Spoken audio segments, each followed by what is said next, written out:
Good evening, folks, and coming to you from lovely downtown Lunenburg at the Senior Center, and we want to say thank you to Sue Doherty for allowing us to take this space.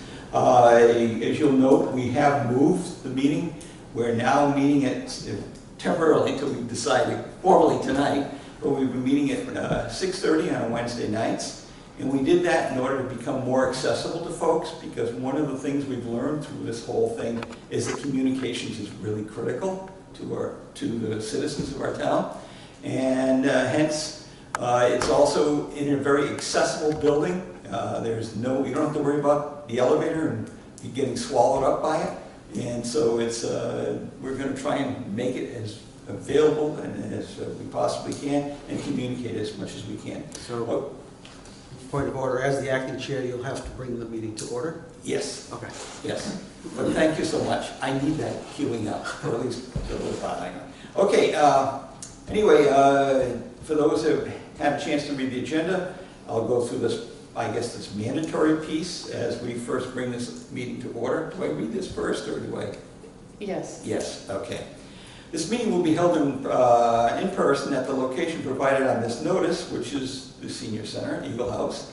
Members of the public are welcome to attend an in-person meeting.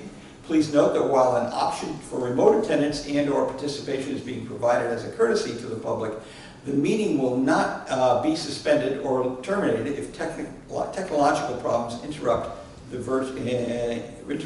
virtual broadcast. Unless otherwise required by law, members of the public with particular interest in any specific item on this agenda should make plans for in-person versus virtual attendance accordingly. The following information is also provided for members of the public that would like to participate in this meeting remotely. To participate remotely, this seems pretty redundant if you're not here already, but I'll read it anyway. Okay, to participate remotely from the computer, please use the link below to join the public meeting webinar. It's https://zoom US, and the meeting is number 766-3167-607. Or from the telephone, you can dial 888-475-4499 and enter the webinar code 766-316-7607. If you have not registered with Zoom, you may be asked for your name and email address. No participant ID is needed. Just press the pound sign, then ask when asked. Excuse me. Telephone users may dial 9 to request to speak after joining the meeting. The computer and the app users may use the raise hand feature to request to speak. The agenda lists all the topics that may be discussed at the meeting and those reasonably anticipated by the chair. Votes may be taken as a result of these discussions. Not all items listed may in fact be discussed, and other items not listed may also be brought up for discussion to the extent permitted by the open meeting law. So I'd like to call this to order, and where we're doing a Zoom, I think we have to already fess up as to who's here. You could do a roll call vote, yes. I can do a roll call vote. Sure. Okay, so Sarah. Sarah Kammer here. Brian LaFond. Rita? Oh, I don't get to do it. You don't get to do that? What? It's And not a Jack vote. Rabbit. Jack Rabbit. And Jack Rabbit. Thank you. So anyway, this is kind of a really neat thing in that we basically all the members, and if you want, would you like to introduce yourselves a little bit? I was wondering, well, okay. You want to save that, or I was wondering if we want to do public comment first or board comment? comment? I've learned there's a concept called the sandwiching from Michael. Okay. Right, Michael? I'm learning. So you sandwich the board at the top and at the bottom, and you let the public speak. No problem. Okay. So I guess I'll introduce myself. I'm not a great extemporaneous speaker, so I wrote down a couple of thoughts I wanted to share with the public. I wanted to introduce myself to residents and the professional staff who didn't necessarily vote for me because I was appointed rather than elected. I moved to the town in 2012, and on the 18th of this month, I swore with my soon-to-be 11-year-old, she turns 11 tomorrow, to neither overvalue or undervalue the property in Lunenburg. And on Monday, the 25th, I completed the last of the 9 modules of the Intro to Assessors Course 101, and I meet the minimum requirements now that the DOR has for the members of the Board of Assessors. I also completed my conflict of interest training. I want you to know that I've read every single town charter in full, listened to every meeting of the BOA since January, and listened to most of the select board meetings. I share the views often expressed in those meetings for the board to be as transparent as possible and to make the process and the board undergoes involved, for you to be involved in them and have things understood. And so based on the coursework I just completed, my reading of the charter, my listening to town meetings and interactions, I think this town has 4 assessors. This includes me, the members of the BOA, and our interim principal assessor.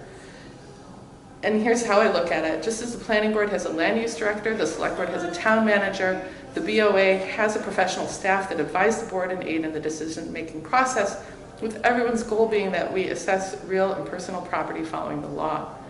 Although the professional staff ultimately bear the heaviest load of this assessment work, it shouldn't be theirs alone. In fact, the Course 101 states that while the BOA has contractors, it's ultimately the assessors, all 4, who are responsible for the valuation of real estate and personal property. And as a member of an elected board, I also think it's our job to help our citizens understand the processes that we're doing and inform them of expected increases in taxes as soon as possible. I have to say I'm not sure exactly how to do that yet with how that works, so I look forward to learning. I want you to know that I take these responsibilities very seriously, and you can expect I'll take an active role in fulfilling the oath I swore in front of my child, and work to make a board that has clear procedures and consistent interpretation and assessment. So I appreciate your support, your constructive feedback and collaboration while I work towards those goals. And finally, I want to say I will gladly step aside and joyously do so when one of you listening files papers and gets elected in June. Thank you.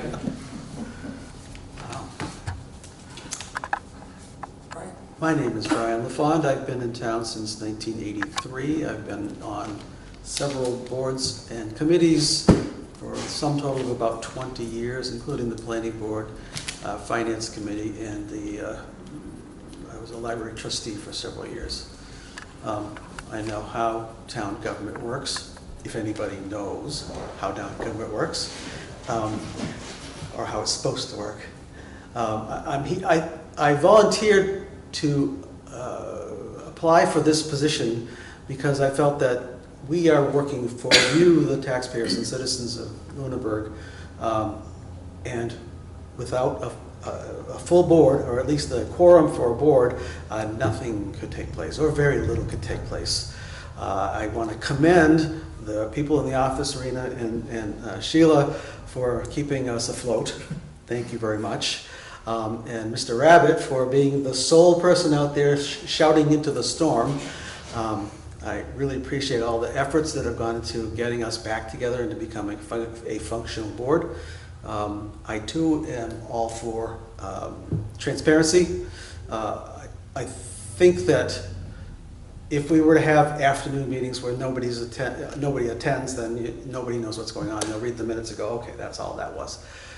This way, I think having meetings in the evenings where more folks can attend, having access through streaming, I'll call it, in case we ever change from Zoom, having access through streaming gives people another avenue to hear what's going on, find out what's going on, and be able to feedback to us on what is happening. So I look forward. I know it's going to be a struggle, but I think we'll be able to make a lot of progress in fairly short order. So, thank you. And I'm John Rabbit, aka Jack. And first of all, I'm so happy that you guys signed up. And it was a call to arms. I felt like we were under attack. And you just have to go out and pick up the rifle, and you guys did. And so thank you very much. And there is a need for a lot of other positions. The other persons I want to thank is Rena. I've got a chance to know you, and I know you probably think I'm nuts, but my wife does too, that's okay. So, but you guys are holding it together, and it wasn't, you're doing it, you are doing it, as much as humanly possible. And, yourself and Sheila are just holding it, and thank you. The town should put a memorial up for you two right now. Not yet. Not They're yet. still living, Jeff. Still, oh, that's true, that's true. So, again, I joined because I felt like it could contribute something. I personally felt that there were a lot of my friends who were hurt, and I really didn't volunteer it. A friend of ours volunteered me and went to my wife and got permission, and then I was told I would come here. So, therefore, I listened to my wife, for sure.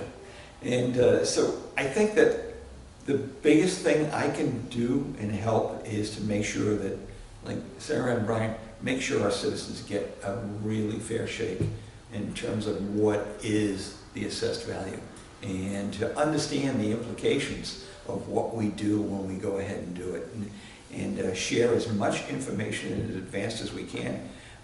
Information was when we did the survey after this whole thing started happening, it was the most resounding single item I've ever seen in any survey. It was communications. And so that's what we're going to try and do, and as often as we can, fairly, and be open. So again, thank you for allowing me a chance to serve with you, and you guys, thank you. Okay, if there's no other comments from the board members, we do have members of the public. Would any of the members like to say anything? Sure. Well, before you start, somebody's texted me that they're waiting on Zoom, so who is manning the Zoom thing to let people in? Okay, I get it. Yeah, You know what, I can go up there. we had a technical difficulty in that the town did provide us with a laptop, thank you, Michael, and unfortunately didn't want to connect, so we reverted back over to. I spent many hours on Zoom once. I'm sorry, Sam. Well, you can still sit in the picture somehow. I'll be around. Okay, there you go. Okay. Thank you, Tom. Thank you very much. Sorry.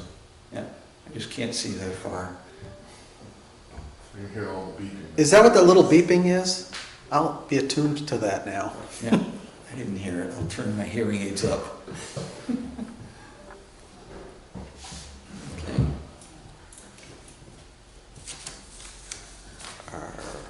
Sarah, if you wanted to join the board, I would be more than happy to man that. If you That would. would be great if you could. Is it still Thank you, beeping? Tom. Thank you very much. It's still There's beeping. like 3 screens open. Well, not on Zoom, but in the background there. So far it's Lou Franco and this empty. Gosh, we No have- one else really- Yeah, Lou, guys, are we having an impromptu selectmen's meeting? No. They're not No. deliberating anything, so no. Okay. they're not. They're in attendance. There's only two. and They're going to speak Well, probably Lou's for online. themselves. Everything. You could open the meeting, it's not Renee, published, you oh, can't, so I'm sorry. Oh. Okay, any comments from the public, please? Yeah, so I just say here, make it. If you can come and sit. You want to be seen. Yeah, you want to be seen Yeah, there. come on over. Yeah, All right, I'll grab a chair. okay. So I'll make a quick comment, so. Sit next to Sarah, come on, I don't know if you Yeah. can see, go to see Michael, you gotta slide over. We're gonna get this one figured out. We'll figure it I out. should bring it closer. Well, next first, week. good evening. Michael Ray Jeffries, 1170 Massachusetts Avenue. It's good to see you guys tonight. I'm unable to stay for the meeting, but I wanted to come and make a quick public comment to first welcome you. And I know that this is the first meeting you guys are having as a good group. And I wanted to offer a couple thoughts, and that's really why I'm here today. So, this year, as we all know, has been a challenging year for many people for many different reasons. And I'll try to lean in here as I'm commenting. This year's been a challenging year for many people for many different reasons. As we're all aware, of course, the assessment this year caused a lot of struggles for many people in our community. So, as we went through this process on the select board, when we were notified of an issue, several residents came forward looking for solutions. It's identified for me that, and as the board has gone through an investigative process to figure out, what happened, what went wrong, how could this have had a better impact, better result. one of the things that I looked at was, what were those points along the way that had something have happened? Recording. All right. What were those points along the way that had something have happened differently, the outcome would have changed? And that's really why I'm here tonight, because I want to highlight a couple things and I want to really urge the board to prioritize. Number one being, by policy, there should be an impact review. We know that we're going to go through this process again this year, albeit a little bit late. But there needs to be some form of impact review in which you're looking at the taxes as assessed for the previous year, comparing them to what's being suggested. So that way you can, number one, know if there's any problems, but really identify how to communicate these changes if they are founded, if they are grounded to the public. So then that leads to, what does that look like then? What is the communication strategy for the board? What does a public hearing look like? If you're going to have a community meeting, you're going to have members of the public here, what is the policy that outlines for posterity? What will this process be? The board just simply didn't have one. What does this impact letter look like? If you're going to send letters out to the public, what does that template look like? What is your target timeline for all these things? That had any of these things occurred, likely we would have had a different result. Another point is, as we think about next year, this year the select board had to really step up and answer what I thought a lot was the role of the Board of Assessors. It consumed a lot of our time. We were happy to do it for the benefit of our residents, but us on the select board are not members of the Board of Assessors. And so what I'm looking for from the board is, what happens when 400 people file abatements? What is your process? How are you going to handle that? If the select board was fortunate this year that we had ARPA funds that we could pull on to try to answer the call. But if you find yourself in this position next year, and when the taxes go out and 400 abatements come through, how are we going to handle it? And so having some kind of process and protocol for the normal flow and what the normal flow should look like, but also a surplus flow. What does that look like? Obviously you're not going to be able to answer all of the questions, but at least identifying what you need to know now, so that way as you hit the spring and as you go into next year, that we have a game plan for what is it going to cost, what are the resources needed, what is the timeline. Because what we don't need is 400, 500 people coming to select board meetings to complain about what the Board of Assessors should have known, should have communicated, and should have done. That these things are foreseeable, they're preventable, and so I'm really here tonight to communicate that I would urge as high priority that we figure these things out, And then I will offer as another comment that the Board of Assessors in terms of staff, this is a profession that many people have gone into. While I strongly believe that there's a certain level of trust that you have to give your staff, I also strongly believe that number one priority is the Board of Assessors and policies for the Board of Assessors. How do you make sure that you guys as a board are doing the job that you've been elected or appointed to do? And all those lessons learned this year, being able to have a good game plan, I would urge that that be your priority as you go through these next couple of months. I am anticipating that we are aware that one of the arrived sold for almost double their assessed value. That's going to have an impact. That was a 70-something, I think, $1 million sale. I could be wrong. It could have been 46 million, but I do know that arrived sold for a lot of money. And I remember looking it up and looking at what their assessed value was, and it was almost double. And so this is a large, I would assume that's going to affect condos, apartments in town, that there's going to be some kind of tax effect on that, especially if something sold for almost double. And so what is that going to look like next year? Are there foreseeable increases in certain aspects of our town? And how do we get ahead of this? How do we communicate it? Is there any kind of mitigation at all that can be employed here? And if not, then how do we prepare ourselves for an accurate evaluation? And again, if you have 400 abatements, how do you handle it? So I want to again thank you all for stepping up to the call. I know this is challenging. The staff right now, we are as a community in a challenging time. We're down about 276 hours a week. And in another couple of weeks, it's going to be 316. Your staff are a huge asset. And I encourage you to recognize that they're staying afloat a bit here and to do all that you can to support the staff and better support the community. So I want to thank you guys again for stepping in. Thank you for your comments. Tom, are you making the? Yes, I just wanted to see if anybody on Zoom wanted to make one. Yeah, I still hear a beep. Well, there's nobody in the waiting room. Well, now there's somebody in the waiting room. The waiting room. Because it was still beeping after I let it. No, but Really it just got added, so. Okay. All right, so now we have the full board of selectmen. Don't vote on it. Clearly a priority for us. I got that. Tom Alonso, 284 Lancaster Avenue. I will try to be brief, very brief. First of all, echoing what Mr. Jeffrey said and what all of you said about each other, I want to thank everybody for their role in doing this. As I heard from each of you, you've all gone back and read or listened to most of the recordings, so you all know the position you're in. I also have the luxury and the privilege of knowing each of you, obviously to varying degrees, but I know that your seriousness about the role is important, and seeing what you saw during the process from January to now has made an impact on you already. You don't need me to say that. What I will say is that joining and being elected or appointed to anybody, any municipal body, obviously takes time, it takes engagement, it takes courage. To do it at a time when you know there's a lot of work to be done makes this special for all of you. So I just want to thank you more than I would any other person coming from a position. And I mean that because, again, my next words are that the task in front of you is significant. I would be foolish to A, not recognize it, and B, not think you already recognize it yourselves. What I will say is that as an elected body, or as an appointed body, but appointed people to an elected body, I'm not here to tell you what your priority should be, okay? What I want you to do is, you have heard all what people have said all throughout this process. You probably have inklings on yourself before your position here of what went wrong, what didn't go wrong, what could have gone better, etc.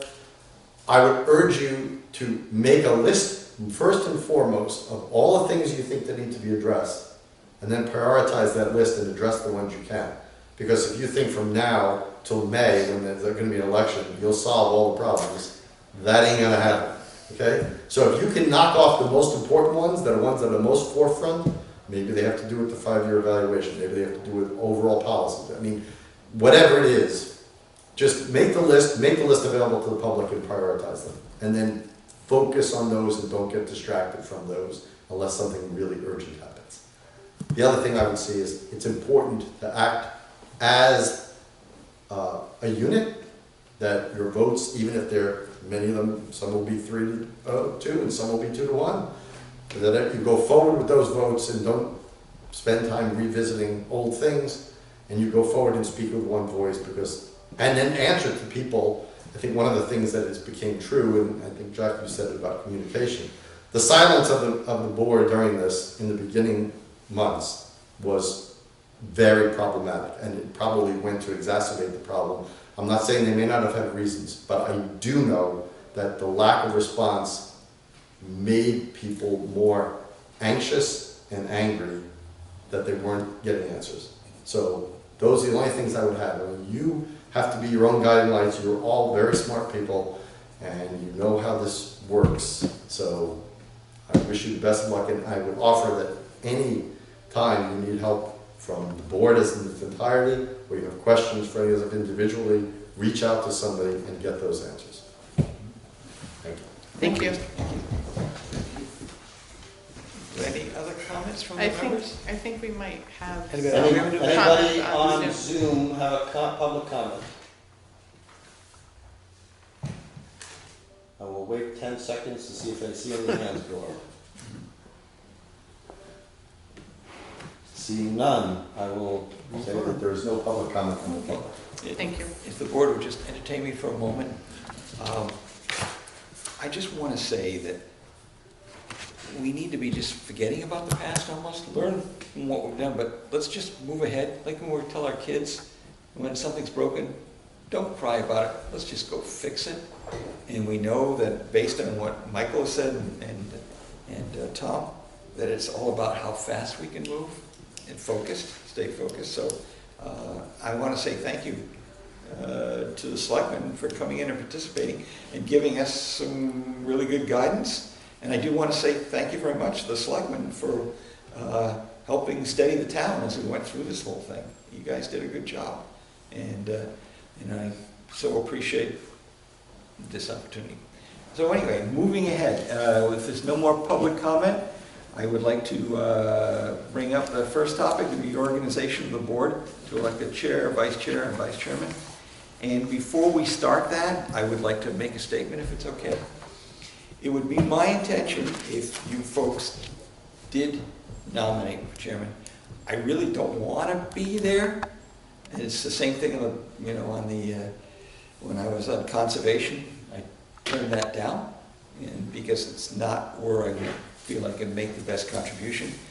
I would like to propose that if I am, you could allow me 2 months to just get the rest of all this research out and do the transfer over.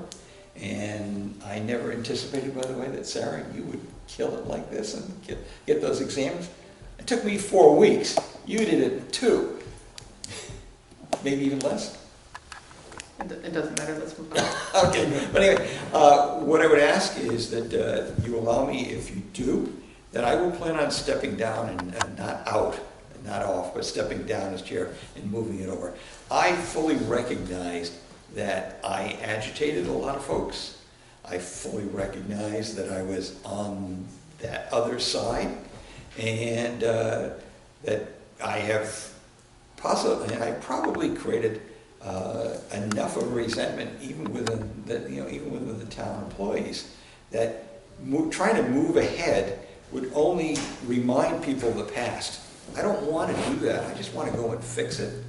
And so therefore, I would like to recommend that at the end of the year, we nominate a new chairman and no other officers and rotate it every year. Keep moving it around, because I see that you get chairman. My observation, you get chairman that kind of get burned out. I'm already getting close to that. So I would recommend that every year, we appoint a new chairman and appoint new officers and give everybody a chance to know. And all I know is if you get to be the chairman, you got to know the stuff real good, and at the same time, you've got to be out reaching out. So it's a big job. And I went through the exercise of looking at all the things that this board has to do. I mean, I have no idea how you pull this off. You've got to have a big S on your chest saying Superwoman. But, if you look at all the things that we have to accomplish, we can't do it ourselves. We know there's going to have to be some sort of form of a hybrid. But let's pick things that out of this list, and as Tom recommended, prioritize them and go with your strength. Because I know, Sarah, you asked me a real good So question. is this available to the public right now? It is right now. Okay. So I just want to make sure we post it so that you can Yes. see it. As soon as I mention it, it's public, it becomes public. Available. Okay. Well, Yeah. this form needs to be, Yes, I agree. My intent was to essentially have the other machine and then move that I see. over, but Okay. that part didn't work. So anyway, we're not going to be able to do it all, and we know that we're going to have outside contractors doing it. And from where my head was sitting at is saying, okay, I need to act like an inspector, going in and validating different pieces of the different suppliers and what they're providing. And that would be as far as I would ever go. I'm not going to go do all these computations, except to do a validation. So whoever decides to be the chairman, realize we got to address, and it's just a copy of your whole training exercise. So I think we're getting a little bit into the Okay. weeds right now, because what we want to do is discuss the role of the chair. And what we're working on right now is what I think our goals would be. And the goals, I think, should be from the three of us, or the board of assessors, after we elect people and decide which roles we want to take on. Because right now, like, we haven't had a chance to preview what you're sharing with us, and we really should all be involved in that discussion and have that conversation together. And I totally agree with you, and that is I would like to propose this for the next agenda. What I'm trying to point out is it's more than what I want to get involved in. And more than I'm 71 years old, and I don't want to kill myself trying to pull this whole thing off. So I will do as much as I can, I will go as long as I can, but actually, you know, I'm done as trying to be the chairman and pulling all this stuff together as of the, you know, in December. And I just want to let you know I'm not leaving. I will contribute as much as I can, but honestly, this is this is a lot of work. And the next chairman, I'll help as much as I can. So if and then we have the nominations for the chair, the vice chair, and the clerk. Yeah. So when I think about this, I think about the roles that should happen, and I think the role of the chair is to, with the group, organize the group, and then facilitate discussions so that we can identify our goals. I think the role of the vice chair is to step in and help run the meetings, and when the chair is not available, to do that function. And I think the clerk is there to help take the meeting minutes. We'll get to that later. Yes, we will. And also make sure we take care of things like warrants and signatures and all those other things. So is that what everybody else thinks, or am I missing something? I think you're right. Pretty much on target. Yeah. So I myself am unwilling to be chair because I have a full-time job where I actually take a lot of notes and do a lot of meetings and organize a lot of people, younger people. And so I do think that the role of chair is really important. I have been on the fence and thinking about who do we want to be chair, because you have been working as chair for a while. I guess when did you become chair? Basically, as soon as the whole other groups dissolved, I see. I was the vice chair, and all of a sudden, I see in the document that, I'm chair, okay. Yeah. So you became acting chair once we couldn't meet? He was the vice chair. Okay. Right. Upon the resignation of the chairman, he became the de facto chair. Yeah. But then we had no board at Then all. you had no board at all, so you couldn't hardly. Yeah. So we couldn't really do Okay, anything. so I have that right in my You had head. that, Yeah. yep. You did. So I just talked about what I thought, but I'm interested in Oh, what you well, think, Brian. as I've said already, I really thank Jack for all the stuff that he's pulled together. I would be willing to fulfill the chairman role if that's what the board wants to do. And I think that might free Jack up to do some of the stuff that he really wants to do, which is not be the chair. I don't think it's what you really want to do, because you just said you want to leave it at the end of the calendar year. I believe that the chairperson needs to have that continuity through the entire year. Are you leaving? It's through the entire this year. Yeah. Don't know. Okay. We only commit to it. We serve at the pleasure of we are only. the elected. Yeah, we both Electorate. would have to run. Our positions are both up for Yeah. election in May. So whether we choose at that point to run or not, doesn't matter to what we're doing this year. And every year we should be re-electing a chairperson. It may be the same person, it may be a different person. If you want to think that we should always rotate it, well, I don't know how that works, because you don't always have the same members on the board. Right. So you can't. But if you do know that. you get a 3-year. So, what I'm well, saying. I thought I was, yeah. So, I'd be willing to do it. I have chaired FinCom for 4 or 5 years.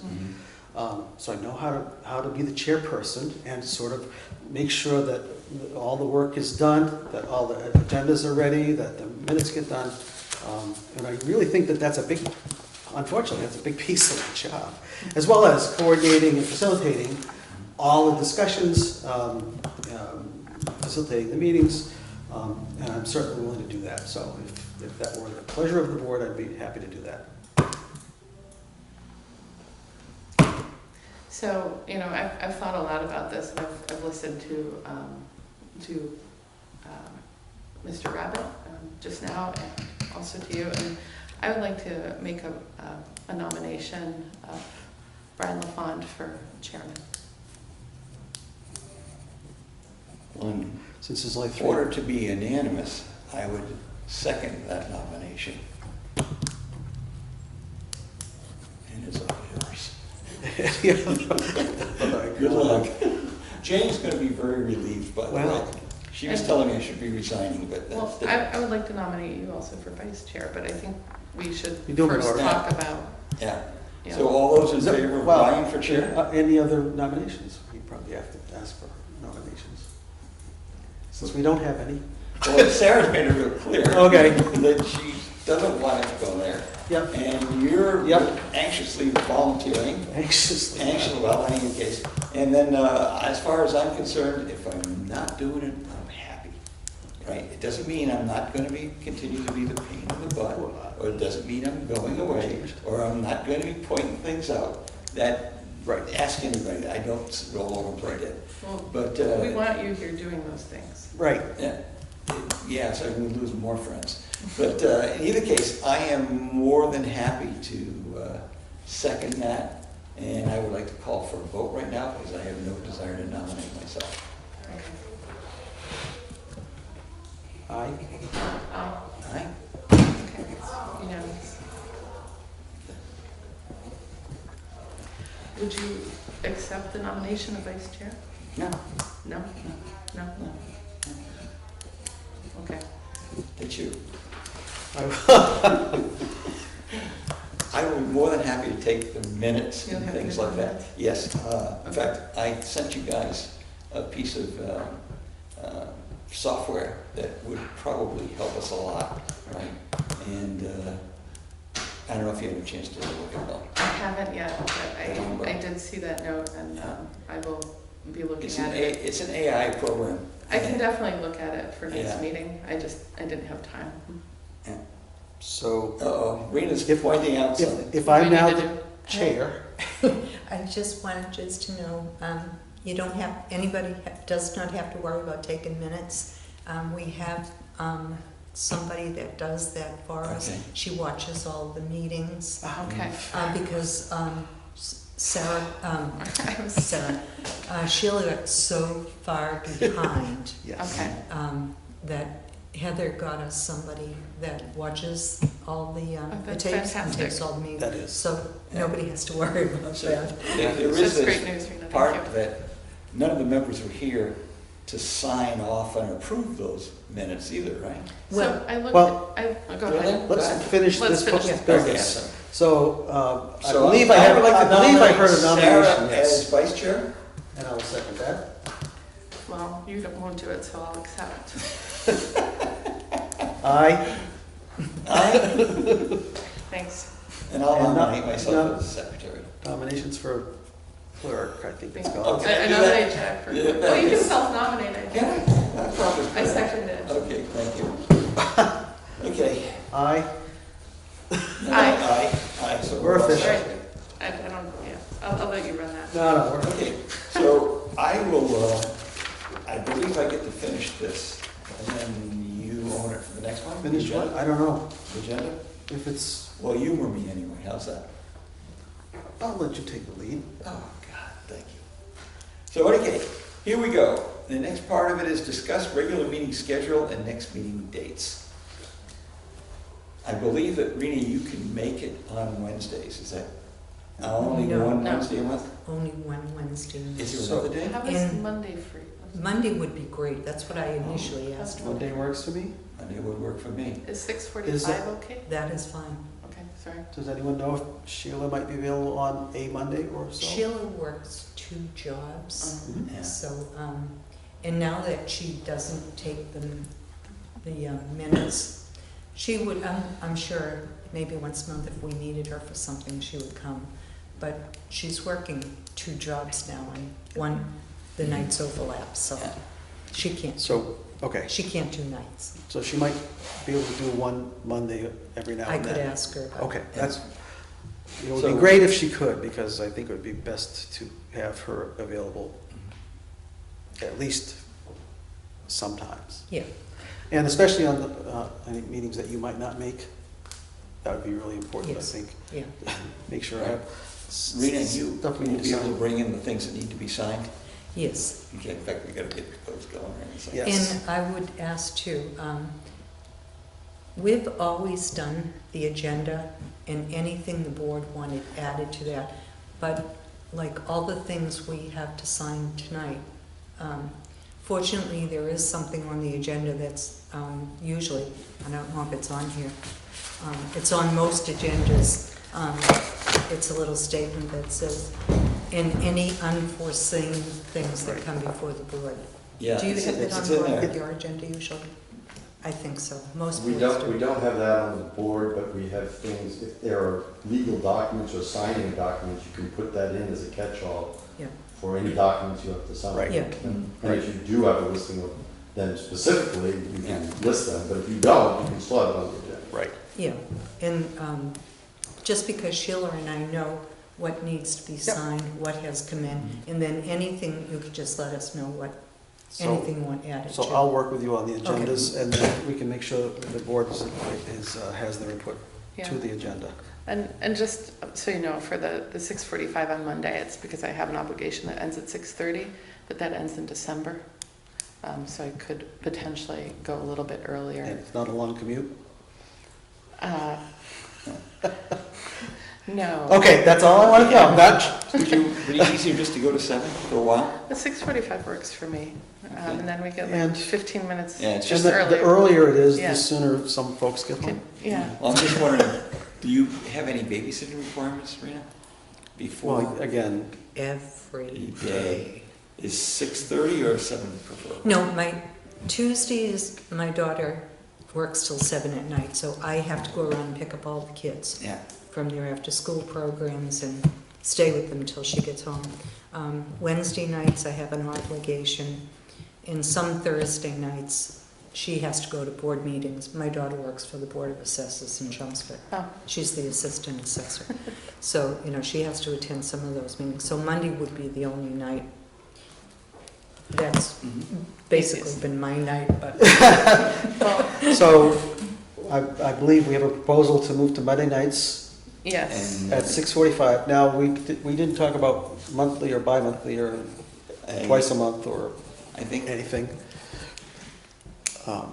And we also need to know that we have access to the public access TV. And I don't know On about Monday Monday. nights. I know Wednesday So- nights with Joe was okay. Wednesday nights are busy, and that we get conservation on the first and third Wednesday of the month, and hence us going to the second and the fourth would help load some of it. But there's nothing set up in here except for you coming in, and it's tough. But We'll also have to confirm a room, because this may not be the room right. for the future. Yeah. So, When I was talking to I'm sorry, finish. no, that's okay. I was going to Go say, ahead. the proposal is 6:45 on Mondays. I'll work with Rena in the town hall and figure out. And so Where? talk to Sue Downey. Sure, but, Yeah. I mean, if there's a location in town hall, then we don't have to set up here. This is an I'll easy start there. access room, and there's easy parking. You're not asking people to park across the street and walk in the night, especially handicapped people who might want to come in and say something. This is a far better location. Town hall has handicap access. Yeah, good luck in the elevator. Okay, We'll see what we can find. We'll see what we Yeah. can find, okay. and we can table the rest of that discussion, I think. We can move on that. Oh, So, wait, Rita? Are we agreeable that it's Sorry. Monday, 6:30? Oh, well, may I make a suggestion? Oh, there is more, actually. Oh, there's more. Well, I thought you were going first. Usually, most boards that I served on, it's always been like once a month. But when the busy time came, the abatement time, a lot is not going on right now So I think maybe once a month for now, and then when you get into starting to get your information from the vendors on what you need to start reviewing, then I think you would definitely need to use 2 nights. So But that's up to you. yeah, I'm listening to that, and I think I would be comfortable with that if I'd been doing this for a while. But there's things that I would like to be able to review with the other assessors Okay. and discuss, so I learn and know what's going on and can act appropriately and with full knowledge when it comes time for February and stuff like that. We haven't really had a chance to discuss goals, but I kind of need the meetings for a while. I Okay. think. So that Although I may expect not your time. necessarily mean that we have to have you. Exactly, Right. yeah. Or Sheila. That may just mean we can get together as a group. Yes, because you definitely can have a meeting for your goals and Yep. you know, your policies and all that. Precisely. Yeah, and then we can discuss it and then talk to you in the next meeting. Make sure we maybe. didn't do anything stupid. Yeah. Can you watch us from the house? Can I? Yeah. No? You can't, oh, that's right. Oh, I could No. go in on Zoom, Yeah. but, If you're And then call and babysitting. tell us we're doing the registry babysitting. No. We'll see. well, you might hear a lot of noise in the back. We will try to be flexible. Right. So are we moving to Monday night? I think we have to do some homework with. We have to confirm, Okay. and should we try to do it Check 2 weeks from rooms now? and We need stuff. to, I need to do all that research first. Do we Okay. need to post the meeting 2 weeks ahead? No. Okay. You, 48 just 48 hours. 48 hours. So 48 we shouldn't, Work hours. 48 I mean, workouts. 48 So that- days of work days. So that means if we're gonna meet on 48 Monday, hours of work days. Monday the 9th, that is Indigenous Peoples' Day. It is. So So it we won't be won't then. be able to meet then. Maybe, I don't know if we can stick with the 11th for that week, and then that could give us time to See look what into the- the Monday meetings, potentially. You're suggesting what date, I'm sorry? Well, The 11th. I think we tentatively had something on for the 11th, which is the Wednesday.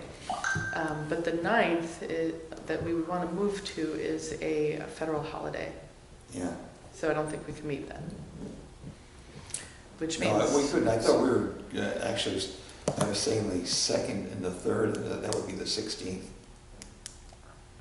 Okay, but there was some note about a potential abatement discussion on the 11th that I received from you. I can't mention the On the property right 11th? now. Yeah. No, no, we Yeah. don't. Yep. Okay. Well, we have the pancake breakfast too, don't we? I So- will not make that. You know. I've already eaten my pancakes at 5. Yeah, yeah, well, you're actually correct. I'm sorry, you're correct. It was the 11th. So, whatever you guys want. So we'll tentatively target October 11th. October 11th. And then thereafter, try to find a time and place on Okay. the Mondays. 2 Mondays a month, 2nd and 4th. Okay. That's our target.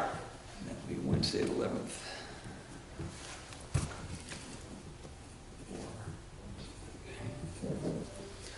All right. And then we keep gabbing on this. Okay, okay, Rena, you're up. I Space right here. so- did write up something for you guys, Thank you. just to let you know what I'm working on. It's someplace in here. Those papers. We have an enormous table here. Yeah, the big table. This one? Yes. And is there, It's All upside right. down. It's, yeah. Okay. and then this is the timetable. And this is basically, I just wanted to give you guys an update. I've been extremely busy with building permits because of all that went on this winter. CJ would have normally been out doing all the inspections every time the building inspector would send over, you know, I've got a final today. I've been doing that recently. We've got I want to say probably about 15 or 20 new homes that I'm trying to get inspected, trying to get sketched and in the computer system, so they're going to be on for the actual tax bill. And in all probability, they might even get a supplemental bill, which is just for the building, because they've already paid the taxes on the land. Because Heather was asking me about that. So I've been extremely busy, and I've been out doing inspections. I've been putting those signs on the side of my car that say Board of Assessors. Nobody shot at me yet. That you put the target on Have you been your sending out cards as well? I put signs on the side. Yeah, but before you show up, have you been mailing out the cards at all? And Tell me. no, this is new construction. Just Most new of the construction. time Okay, I'm dealing nobody's there. Okay. with the contractors. Yeah. Just like when the building inspector, I went out with him the other morning, he called me, he said, I have a final inspection, meet me there at 10. So- Now, will you be So- doing the proportional assessment in terms of the level of construction? Or- Yes, if I go out there and there's certain things, I've got a schedule I follow Mhm. for new construction, and we do put it in at a percentage of construction because we want to get them taxed on something. Yeah. Yeah, So, it's not losing. yes, I follow that. So So, I have one question Sure. there. Our assessment valuation has been postponed till February, yes. but are we still doing completion based on January 1st? No, we actually do it based, we're called a 653 community. Okay, We take new construction up to June 30th, okay, so it's not January 1st. okay. And there's quite a few towns in Massachusetts. That makes do sense, that. because January 1st, what's actually happening? Well, It's it's cold. on the land, that's still, the way the land stands on January 1st is how it's assessed. Okay. So if it's not a lot on January 1st, Okay, it's not assessed as a separate lot. So we have, like I said in here, approximately about 20 to 30 new homes that have to be put in our database. A lot of these are from 21 and 22 building permits, and a lot of them might have been started in 21 and they're completed in 22, but they haven't been inspected yet. So I'm trying to get all that done. There was one huge site, it's a commercial site, at 475 Leominster Shirley Road, a big commercial warehouse. And Heather did ask me if I could go down and look at that, and I did.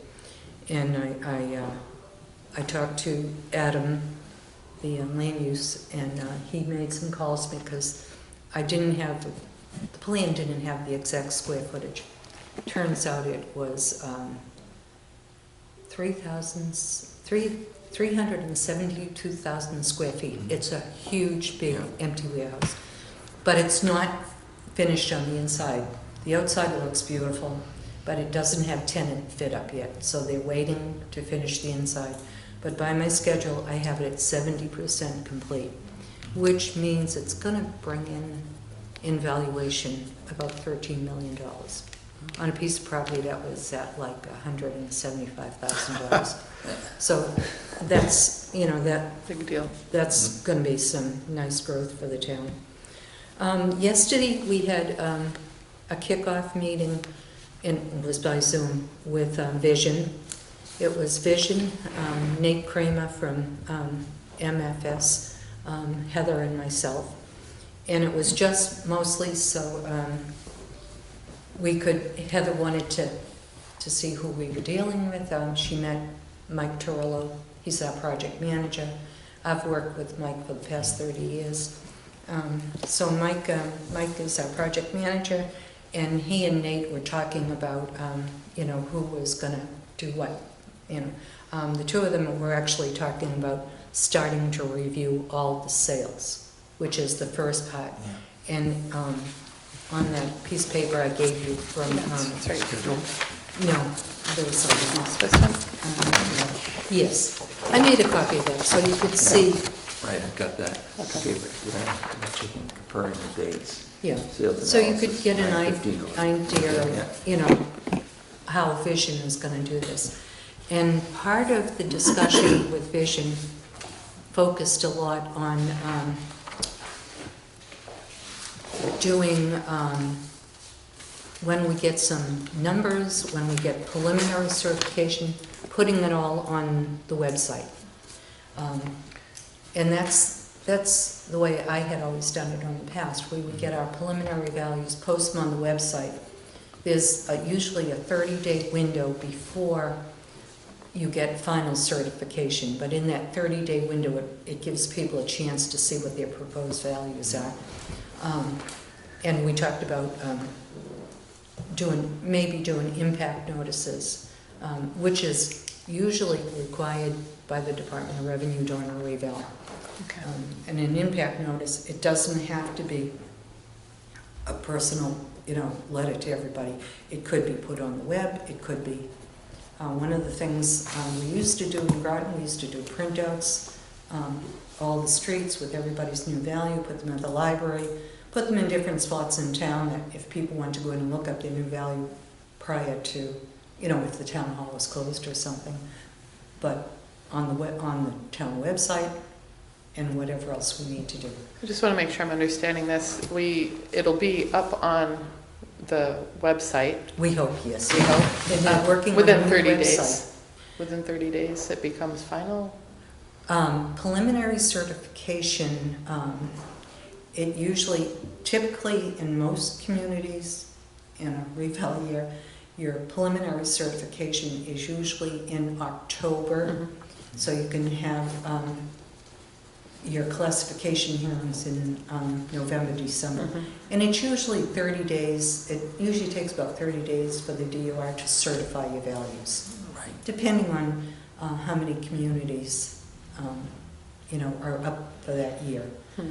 They try to stagger them. It's usually like 50 communities a year. So not everybody is going through a reval at the same time. Yeah, so it'll be ideally up on the maps, but then we will have printouts that we can put in locations. I can do a street listing printout. When we get that preliminary certification, I can put them in the library. I can put one over here. We could probably post that on the town webpage. Well, it would be on. Okay. That was the intent. Okay. On putting everybody's. It wouldn't be names. It would be street address and proposed valuation, so people could just look it up and see, what their proposed value.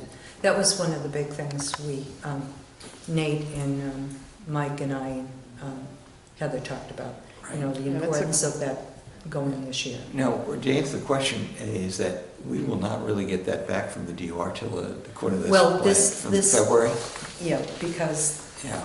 we are sending out third quarter estimated bills. Right. Quite honestly, some of us had to really search to find out how to do this. There is only one other community in Massachusetts that has ever done that, and they're on the Cape. But so we will be sending out third quarter estimated bills, but unfortunately, that means the reval, they won't get their actual bills until probably February 1st. But then it gives them a much longer time to apply for an abatement. It gives them until May 1st. Oh, wow, that's much longer, yep. Because usually, in a normal year, it's January 1st to February 1st. Yeah. But now, because the bills are going out late, And they're estimated. and But- the Oh, then they'll actual be- bills will be in February. So on this side of that gives them a lot of time, but they still get their homeowners insurance renewals and their tax rate something in January, probably from their mortgage company, right? Yeah. So it'll be maybe presumably based on last year? It will, preliminary bills are based, excuse me, on previous year's value, previous year's tax rate.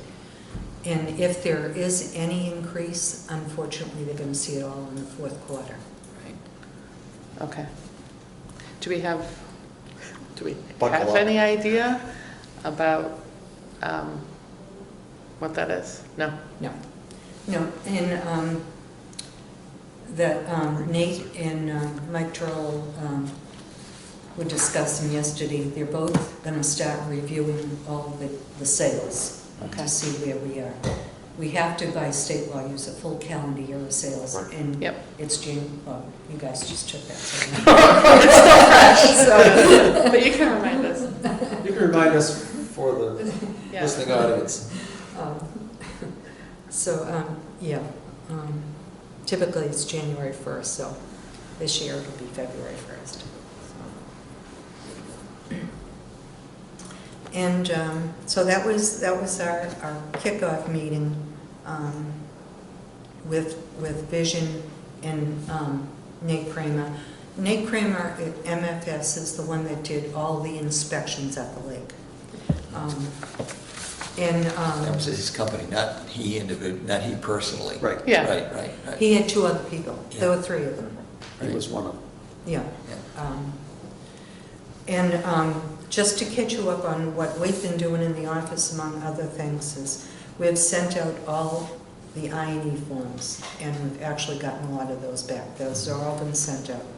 We've sent out sales verification letters to anybody that just bought a house, and we did get a few of those back, not a lot of them. And if you don't get them back, what do you have to do next? Well, we can go on MLS and, look up, MLS is wonderful, you can see everything, you know what they paid for the house, but we go by the deeds, But the purpose of the sales verification is, one man put on, as part of the sale, the owner threw in a generator, so that was part of the sales price, so if there's any personal property or furniture or anything, that's, you get an idea of, what the sale was. So it's in the best interest of the new homeowner to fill out that sales verification form and send it back, especially if there's personal property involved, because then they'll be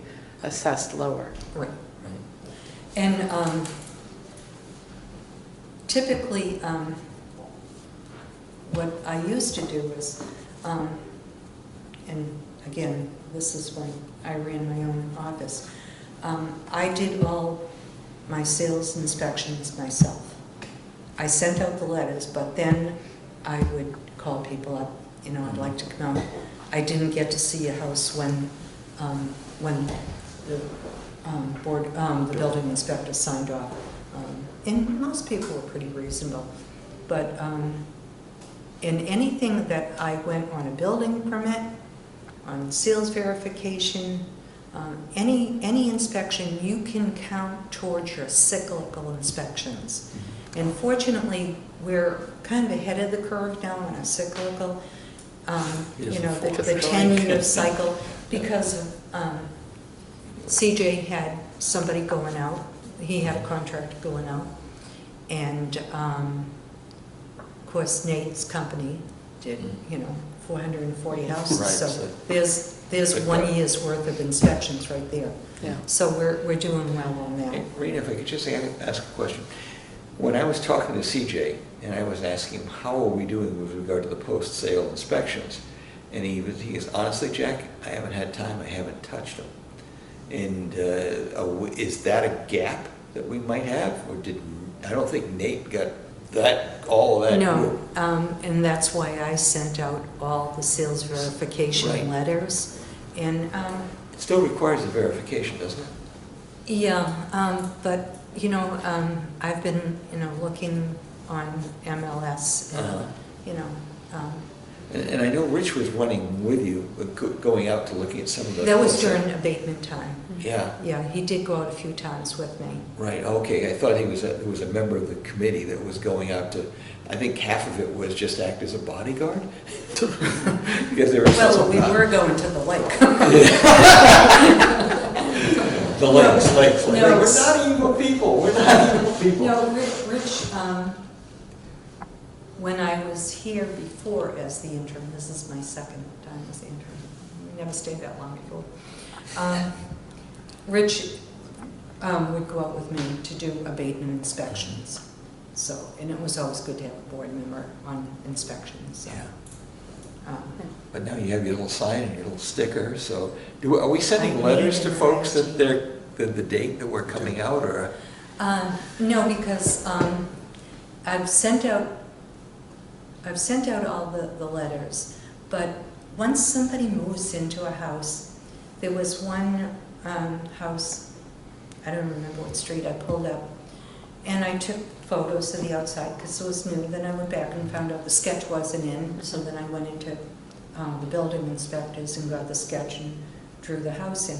And I got an email from the owner of the house, and I said, well, I was doing, I was checking the sales and stuff. And I said, could I possibly do an interior inspection? She said, no. She said, no, I work, my husband works. She said, we're just not around during the day, so it's not possible. So you get an awful lot. Yeah, so you get a refusal, then they have then if we put a number on the house and they disagree. Oh, they still have the right to file an abatement. That But doesn't they can file the abatement, but the ATB won't hear if they refuse entry. No, that's if during the abatement process. During the abatement process then, If okay. that's the only time, not for sales. And if they're asking for an abatement, that's a good time To say, let's go visit. to finish Yeah. it, yeah. Okay. Well, Right? it's always been my practice, every abatement, I've made appointments to go, and I would call, Okay. I see you filed an abatement, we're required to do an inspection. Mhm. And usually people don't deny doing that, because they want to get their abatement. Okay. So that's, the forms of the list are just things for businesses. Those have all been sent out. Now we've sent out all our chapter land and all our senior exemptions. Those are all back. So we're gonna have to schedule a meeting there's a lot of them. We have 70 veterans in one category. Mhm. We have about 40 elderly exemptions, so we're gonna have to have a meeting where you have to get your hands ready. We won't do chapter land and exemptions at the same meeting. Oh, thank you. We'll break them up into, but they all have to be reviewed by the board and signed. Okay. And Sheila, as they've come in, she's checked all their 1040s, because they're required to give us that, anything from Social Security, and she's checked all that to make sure they all qualify. Oh, That's good. great. And she's done that every year. Yep, Thanks, Sheila. nice. Yeah, thanks, Sheila. And Good idea. just, I have some motor vehicles. This is the items that I really need you to sign tonight. They've been waiting, some of these motor vehicle abatements, they're been processed, but the commitments to the tax collector, they've been sitting there since July. So Okay. we've got some omitted assessments that, and they're big assessments, so we've got to get those out. So Okay. on the back is just the, and like I said, the senior and the chapter lands, we'll do all those on another meeting, at a future meeting. If I could, Sure. I just follow up with some other questions. You Sure. and I have had a running conversation with regard to, what's happening and the updates and such. So any of the tax bills, we're going to have new numbers, and it's going to be reflected in Q4. The vision numbers are being worked by Nate and Vision. The sales. How is that, just the sales? The sales are being looked at by both So for- Nate and Vision. Okay, so who's doing the arm's length transaction part? Would that be Nate? Okay, the sale being an arm's length transaction. Oh, those have all been, as the deeds are put into the computer, Right.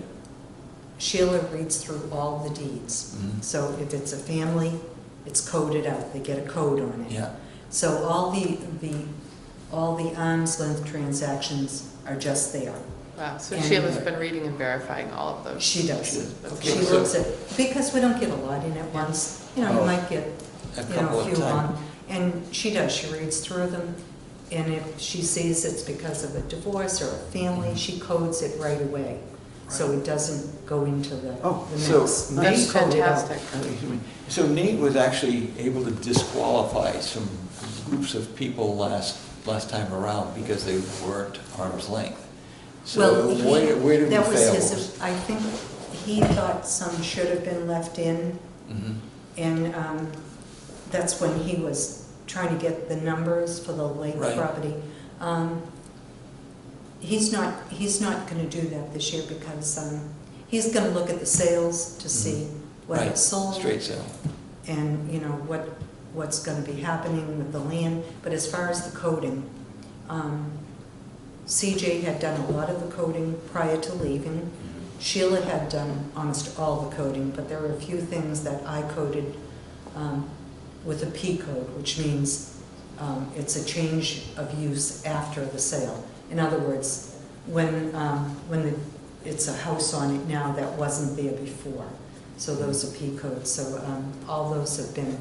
So, And Mike Torello has looked at all the sales, or he's starting to look at all the sales as well. Is there a way, just because I want to know how it works, and so I understand how things are classified, declassified, that we could just get maybe a block of how that works with some examples?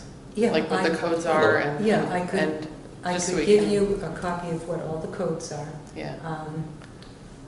Is there a couple of examples we could look at? Sure, just so, absolutely. Just so we're able to understand and explain and agree. I'll take a page out of my LA3 and. Thanks, I don't want to give you more work, I just want to No, understand. it's all there, Yeah. you know, and I'll so make a note for myself. if you help me again, Nate mentioned that he was actually calling real estate agents to get the inside scoop. Yeah, he in did that terms- because he did not know this town. Right.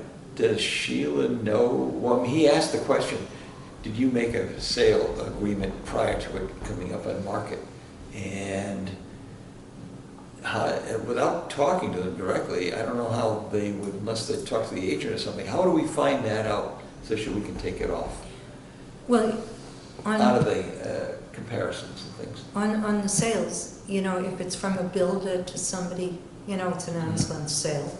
Yeah. You know, it's new construction. Mhm. And a lot of times, if the name is the same, you know, it's got to be either a family sale or it could, you know, could be a divorce in a family, could be something from a trust that had to be sold. Right. And you just have to read through the deeds, and that's. So Sheila's reading Sheila through all the does deeds? through those, yes. Okay. And I think we probably only had like, I want to say like 130 valid sales. There was a lot coded out. In 2021, 22. 22, okay. But Something. both Nate and Mike Torello said they would look at some of the things that happened in 21 just to see what was happening, which is what Nate did to set the values for the lake front, lake back, lake good, average. Right. And Nate said he looked at 23, he can't use 23, but he looked at them to see what the trend was. And from the sales I've looked at so far, there's been a lot of sales on the lake that the property has been selling far over what we actually brought it down to. So that's going to be an increase. But probably. this, you know, this year, it's a town-wide revaluation, so Right. whatever's going to happen, it's going to be across the whole It'll town. be across the town and, Right, and it'll be based on the valuation, and then we'll figure out the actual amount per Right. square foot. right. So, next question if I could. Sure. CAI is responsible for updating the property cards, and your computer was trying to be configured so they could pull that information? Yeah, Does that in happen? fact, I have a note on my desk that I've got to get back to that young man at CAI is our mapping Yep. company. In Maine, And in Maine, yeah. How did you know that? I listen. Oh, So You I remember, too. did speak to somebody up there, and he said there should be something on CJ's computer where we can just pull it over and update all the new owners. But I don't have CJ's computer. do you have the data off of CJ's computer at all? I have everything that, I have a lot of his reports Right. and a lot of So they, things he before did. they stripped it, took it away, they must have taken the data and put it someplace. They wouldn't just erase it, would they? I don't know. If you, I don't know. So, Does that computer doesn't exist anymore? Or It get redistributed? It's being, yeah, from what Heather said was, it's a computer that they give to whoever needs one, but it's not permanently put in anybody's hands. so is that CJ's computer? No, that's not. No. That was one Dan brought down to us Oh, too. yeah. It's really alarming that we don't have that data. Yeah. Well, the data is on my computer. Oh, it's on your computer. Yeah. Sorry, I misunderstood. Oh, But it won't So- interface with your computer? oh yeah, no, Okay. no. Okay, so we In have fact, it. Vision is able to go into our system, because they have our database, to look at all sales, to look at our land schedule, to look at our cost tables, so. So what was the thing you were looking for in CJ's data to update new owners? No, that has to do with the maps, and that's Oh. something that was on the laptop, and. To update the maps, like With new owners. to the because- GIS link? Yeah. Okay, Yeah, yeah, that is for the complicated. yes. Yeah, So I did You have to have the speak to software. somebody about a week or so ago, and he was supposed to get back to me. okay. And I actually have a note I wrote down yesterday to get back to him. So- Because yeah. people are looking at old values, old names, old, everything is old on there. And I guess there's an audit there, they can do it as an automatic update, like every so many months, it can carry it over Okay, and put new owners in. Usually the values only change once a year, but the ownership, I see. yeah. Okay. And I spoke to them about all the new plans, and there really weren't that many lot splits last year. The maps were updated to September 26th of 2022. So any Oh. lot splits that came in after that, I have ready to send up to them. Okay. And you just finished off on those splits So last you- month. Yeah, I did. Yeah. Sounds like you've almost caught up with everything that you couldn't upload. I'm working on it. Working on it. Are we supposed to have, in terms of requirements, It's a lot of work. to our friends at Vision, I'm the sorry. updated property maps? Aren't we supposed to be sending updated property maps to? Well, Vision? that's CAI. That's CAI. Okay, and they're going to be sending it, but they can't get there yet. So are we? Well, maps are only updated, usually, it's how the properties, because it's mostly land, it's how the property stands on January 1st. So I will send them, I think there's probably only 6 lot splits. There's no big subdivisions. These are just small lot splits. Right, right. I've got them all ready to send up to, they used to be called cartographics. It's CAI. CAI. So I have a question for you. So like, there were people noticing there were issues on their property cards, and they were talking about those and expecting them updated immediately, but that doesn't happen because it gets uploaded once in like January The 1st. lot splits get updated once a year, but there was something that they could pull off new owners Mhm. every so many months and update the property record card. I see. As far as owners are concerned. Okay. There were two, weren't there for a while there, two pieces of data up there that were kind of conflicted with there? One was actually a prior year, and then there was a following year. There was two separate cards of information.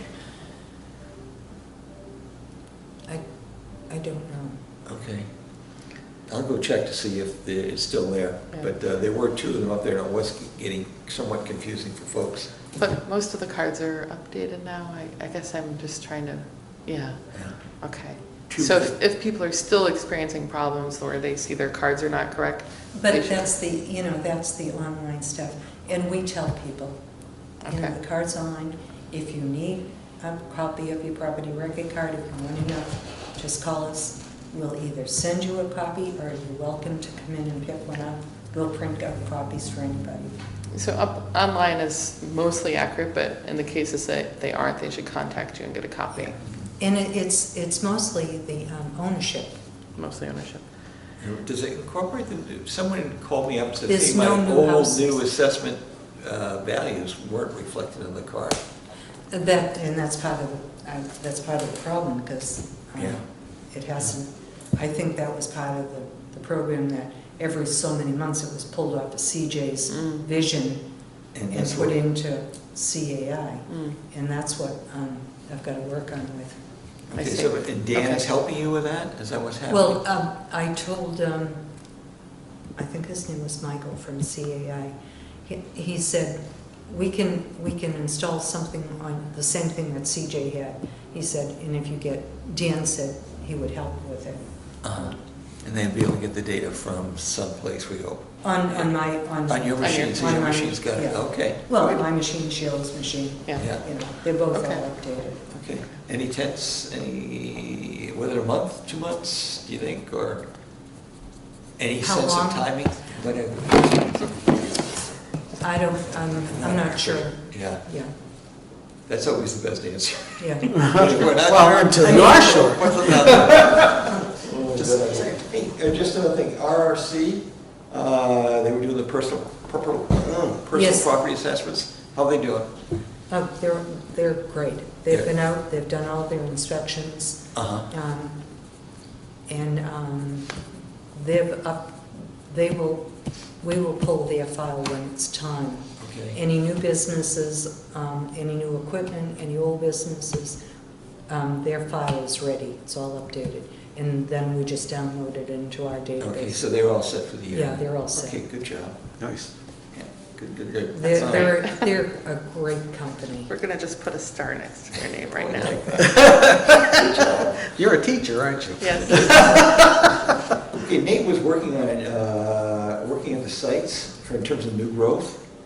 No, Nate has homes between 20 and 25 of them for new growth? no, that's me. That's what she's doing. Oh, okay, I'm I'm doing sorry. all the I new was just growth. Nate Yeah, has. she said she homes. has about 15 or 20 homes. Okay, and it Um, was between 20 and 25. So Nate's not And doing any new growth at all? No. Okay, no Nate. No, that's me. Okay, no Nate. Land curves, I'm sorry? the land curves. There was a square footage we're not changing, but there was a question of the LA 3 form completing his work. Nate and Vision have said, I will help. What's going on with the land? Usually you Land. don't change your land curve. Your land curve is usually stays the same. But- It's your dollar per square Right, foot right. on your land Mhm. that you're gonna change on the site indexes. But the land curve is just, it goes from 1,000 square feet up to your 2 acres. Your 2 acres, which is your zoning, is at something like $1.66 a square foot. Right. When you get to what the zoning is, the smaller acres The are the higher number. dollar per Yeah. square foot. That's your land curve. Yeah. That doesn't change. So that won't change? No, Okay. you usually don't fool around. Once your land curve is set, Yeah, because I know that there was some concerns from a couple citizens with regard to their land curves, and they felt that it was only going to get worse. Their dollar value per square foot was only going to grow. I have no idea how they came to that conclusion, but well, the dollar per square foot on the site indexes will change depending on what the sale shows. Yeah. The land curve, the amount of land you base, go by, it doesn't change. okay, Just the amount per square foot Foot. based on our right, on our our assessment. real numbers, yeah. Yeah. Like Yeah. at 2 acres, I think when I looked, your normal site index for the most part of the town is probably site index 3. That's probably the greatest amount of the town. I believe that's at $1.66 right now. The land values throughout the town are low. I was looking when I'm doing the new construction, and people might pay $200,000 for a lot, and we have it at like 130. Mhm. And there is a ratio on land to building. It's Yeah. usually like a 70-30 or something like that. So, another one, if I might. So Nate is producing the preliminary report, and at what point is he going to be able to generate the ASR so we can start looking at what it looks like? That will probably be Vision. Yeah, Vision's going to generate the ASR. Okay. We're paying Vision to do the reval, so Mike Twirl from Vision and his crew are going to be doing all the work. Okay. Nate is just kind of, he's still being a consultant. Yeah. In fact, I sent over probably about 15 or 20 sketches Mhm. that I couldn't get to, and Nate says, give them to me. Oh, that's He great. said, we'll put them in. Yeah. So that So it's Vision putting it in, so that goes with the reval that we're expecting February 1st. Yes. Yes, Yep. okay. If I And we could, won't get much preview of that because it comes out then. No, you'll know probably in December, Okay, I would Okay. say, that was your question, right? probably in you December. got it, because You know, Vision is I'm gonna start, interested. present this to. What are they saying? Okay, so we'll see in December. Oh, Yeah. yeah, you're gonna Okay. see it long before it hits the tax bills, because you guys have to approve it. Mhm. We have to Right, approve, yeah. yeah, that's our job, I guess, field review. But has to- that's what we and do. The field that's- review is The field- being done by Vision. Yeah, I'm sorry, it was just, they're gonna produce something and we have to go through it. Yeah. Yes. They're gonna produce. So we're gonna the see And that we're in gonna see December. it in December, January, yeah. Now, a typical, like, if we weren't in where we are. You would have your preliminary values probably by October. October. You'd probably have final certification by November, because in November, a lot of the towns have their classification hearings Yeah. to set the tax rate. Mhm. Well, they have their classification hearings, and then you can set the tax rate. And And that's then usually, determines the town so the budget. bills can be mailed out Yeah. at the end of December. Technically, they're supposed to be in hand January 1st to the homeowner, Right, Right, except this year. except this year. and this coming year. That's what I said. Yeah, that's Oh, it this no, year. this year, yeah. This coming year. I have One that's done. not, that's one that's 2022, not yeah. in my rearview mirror already, I hope. Yeah, I'm all thinking now fiscal '24 Yep, is everything. absolutely. Yep, You know, Yeah. I'm done with '23. I'll get on Yeah, board yeah. eventually. It takes a little getting Yeah. used to. We're Thank almost you. done with 23, except we have some abatements and. Okay. Well, that's. All right. No I have questions if you don't. signatures. Are you- Paul, you run a Oh, quick- no, Okay. we're not into 24 yet, we still have some 23 stuff to do, we can finish these questions, Yeah. no problem. Okay. So yeah, the DOR sent us a note with regard to extending it out into February and abatements were accepted, but, so, are you receiving the communications from DOR? Is it going through you? Are you seeing all the communications? Well, they really, other than going in and entering my MDM1s, which is veterans Yeah. reimbursements, But Becky has asked for, and she did this during the winter, she asked me for quite a few property record cards for condos, for one family, single family. I sent all that to her. She has done her data quality study. But really, things right now, you're not doing much with the DOR right now. So is the person Okay. you mentioned at the DOR? That's asking for Becky, cards? Becky used to work here in Groton, in the office. Okay, She was the assessor in Shirley, she worked for RIG when they were here. okay. She worked in the town of Boxborough, and then she got her ideal job, which was a field rep for the DOR. Okay. So she's So our she's our field field rep. person, yes. So, Jack, I think your question was, we aren't seeing much communication from them, are we missing something? And I think the answer No. was, no, we're No, not getting. because it's where. I'm just amazed, there's no emails back and forth that confirm anything? It's No. just you and, well, you know her and the personal friend. What about communications between Nate or PRC or not? Nate doesn't have anything to do with, it has to go through us. Right. Anything that has to be entered So into you're a Gateway. recipient of all the communications that are going out to it from our suppliers as well as the DOR?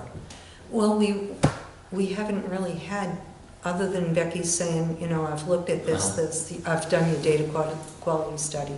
Yeah. But really, there's, Okay. until we get into the Mhm. numbers in the reval, when we start have to enter in all the forms in the LA3, the LA4, the LA15, Yeah. when we have to enter all those in, that's when we'll be going back and forth with the Okay. DOR. And So- those will get forwarded to all of us for that, when those get accepted and stuff. Oh, yeah, oh, yeah, Yeah, yeah. because I It's guess just not And you'll on have I'm that. still sensitive to last year when in fact Nate issued us 2 reports.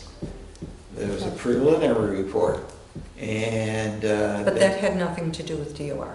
That No, was no, I'm Nate's sorry, work. I'm sorry, I'm talking about communications into our office Oh, I see. and communications, even leaving it and how well we participate. And I understand that was a hard time and we shouldn't worry about it, but I just wanted to make sure that that first set of reports, I believe CJ and Nate sat down, as well as some, I don't want to say it's political figures, but other figures sat down, and we weren't invited to that conversation. In Nate's preliminary first report review, and then a second report was issued. And it wasn't until later on that we discovered the other one. So I just want to make sure that whatever we get, and I'm not trying to throw anything in the past, but That was whatever. all, that was all Nate's contract with the town. Right, you know. right, but there was negotiations around values and things like that, because the first report had even lower taxes for those folks that were in the lake, and then they came back and did some more analysis, and you're allowed that leverage to, it's an art, I totally get it. Well, Those two. like Nate said, that's probably why we called it a draft. A draft, yeah. Because they were And, working so- the numbers. Right, but I don't think that, the other members never mentioned it, and that was before, more just as I was starting out, and it was never mentioned. I just want to make sure that we, this board, see as much as we can and ask as many questions. Oh, you will, because Okay. it's your responsibility. Bless your heart, Take 'em out. bless your heart. That was this part. There's no, that caused me to say, you know, there is so many things moving around here. Each one is concerned, Um, wherever this. We have to look at them So all, right? my pen is erasable. Do you mind if I borrow Oh, yours? no. Thank you. Oh, you're more erasable pens, okay. Well- Sorry, I just want to make sure that we're not locked out, that's all. No, and you probably will have communications with Mike Torello, Yeah, Okay. because Mike, you know, He's the one of visions. and I hear he's a good guy. Yeah. great. Yeah. He's a great guy. So, like this first one. 36 years. All right. 36 years. So this is an omission, so This is, yes, let me see. We failed to send it. There was, these are Maybe. from Marlene. We had some Oh. omitted, it was for solar, and then they didn't, I don't know if they didn't go by the agreement, but there was some omitted tax bills, so this is just what they are. oh, that's what I was trying to find, Yeah. because they're not listed on the front. So each one of these is grouped, so that if it says there's 3, there are 3 back here, right? Yeah. Okay. And one was for like $3,500, one was for, I think one was $31,000, and one was $800 and something dollars. Their checks they sent in didn't match up with, there's an agreement Yeah. with the solar companies, and it's a 20-year agreement, and they pay so much a year. Yep. So, I see. but on everywhere Shell has one of these little things. Yep, It's so a- I just want, You gotta Yeah. sign 2 of them, usually each package, right? and somebody's gonna date these, right? You can, if you want to, you can just. or Can we I'll- invest when I in get stamp? back. That's a no. There should be a stamp. Can we stamp? I don't have. For the stamp. dates or for the signatures? For the signatures. I'm gonna separate these 3, so that we Sure. could, because I wanna look at each Sure. one of them, because Yeah. trying to familiarize myself with Absolutely. as much as possible. Rena, while they're going through the signing, hey, you put together your to-do list, and good job, by the way, I like what you did, this stuff. But you had, for this month, they had a collections manual, new work plan and gateway, and directives and gateway. What is, I don't know. Directives are things that Gateway puts in every year. And they're things they say we should be doing, like, make sure we're sending out IEs. Yeah, They have almost like a standard thing they send to every town. Try to get better responses on your IEs. Make sure you're sending out sales verification notes. Those are the directives, and every year they send them out to every community. okay.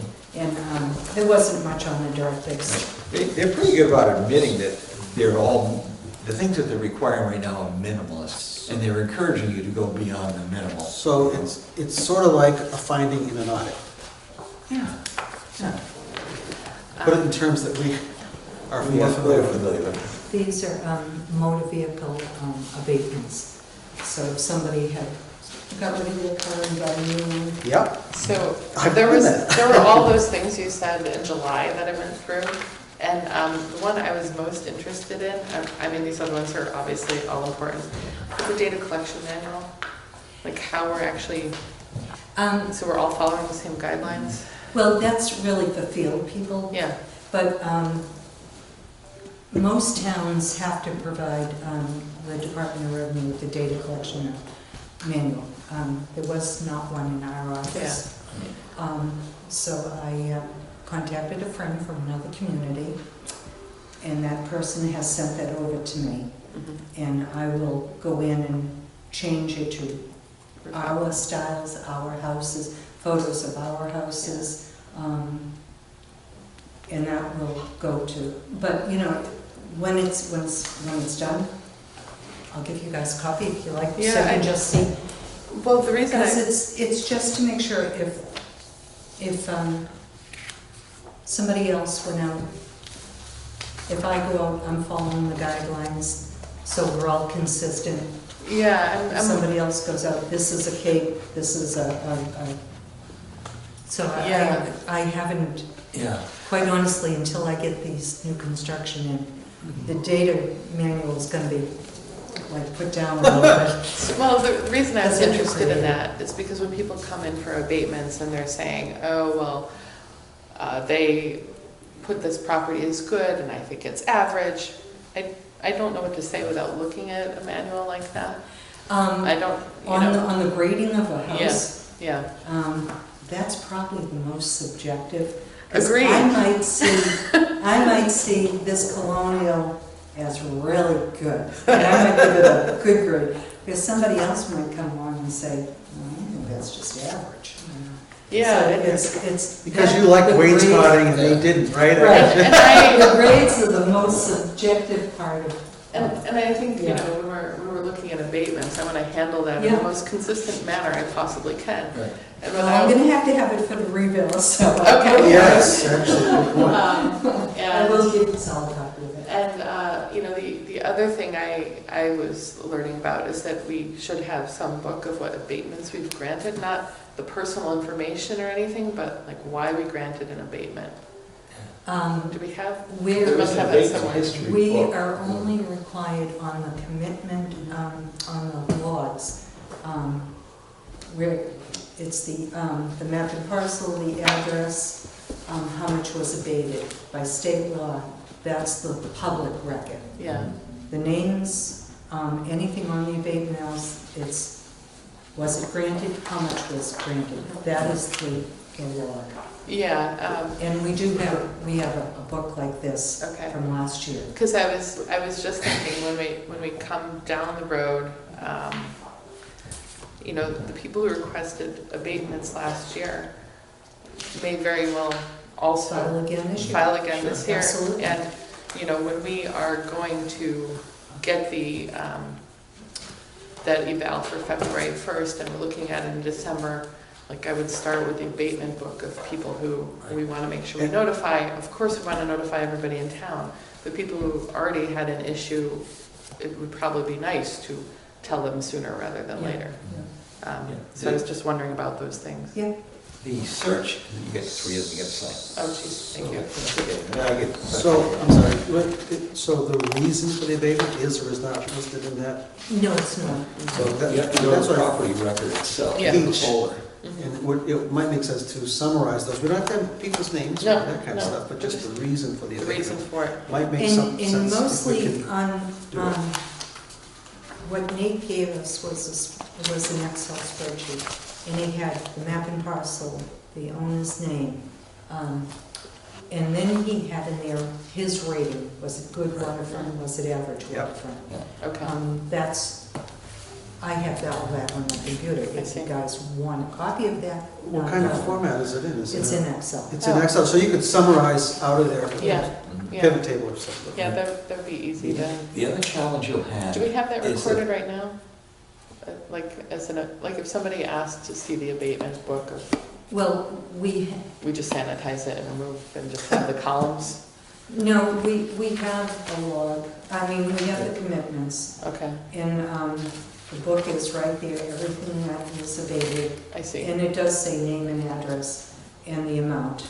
No reason, but Okay, on the spreadsheet, when they put in good water and average. that may be not what you want to look at. Okay, Okay. okay, Part thank of you. the challenge for us is that it's not automated, and it's basically still a book, isn't it? Because I know I've asked. Yeah, and- it's because when Sheila puts these into Munis, Mhm. like every one of these might be all done on one day. She might, go into Munis and put in 15 or 20 motor vehicle abatements Sure. one day. Then she prints that page up, and, then it's given to you to sign as a commitment. Right. But, You can't just call up a name and find out what you had an abatement in a computer system anywhere, is there? no, And if the building burns down? There actually is a place on every property record card to put if an abatement was, when they got an abatement, if it was granted. There actually is, and you can make those private notes. They don't have to be public notes. But that wasn't done last year. Right. And I think it was done in '21 when I was there for the 4 months, because I only had 30 abatements. Yeah, yeah, I understand. Alright. Do you need support in putting those in? I think that would be a good project because they're last year's, Mhm. to put on the property record cards at a later time, Yeah, but we have to get we through. have other things first. Yeah. yeah, worry about that. Yeah. So the thing Understood. of it is, you can't do a search. In fact, the only way I was able to find out where my abatement was back from 2008 was actually, I had to call the accounting office, Mhm. and they can tell you when you run transactions, and that's what allowed me to get in. But she had to look really hard. And so it's not easy for us to say, what's the abatement history? Agreed. And if part there of the was, problem- if there was anything ever recorded, it got wiped when we did the data transfers. A lot of that material was lost from what I understand. Well, I don't know, they didn't put it on, there was no There was- place on the old property record cards. Oh, for that's that. why I didn't. So It's it's on, just like a- it's on the newest version of Vision. I had an older version of Vision in Groton.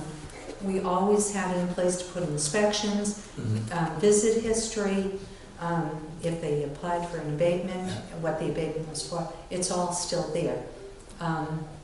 But Vision, I believe it was Sue Burns, when she was here, she did the conversion. Mhm. And she only had 1 year of that she went through abatements, and on a typical year, you're lucky if you have 30 abatements. So, but, she didn't put them in, Mhm. so you don't have that history on the private record cards. Yeah. It really should go forward, every year they should be put on. That's what I used to do on my system. So I could look at a property record card. I had one man that used to file every year. Of course. Every year. And then he would go to the ATB every other year. And, his abatement log was, We have seniors and things that file an abatement every year, right? And then they have to file it. And they have exemptions. exemptions. Exemptions. It'd be And are exemptions.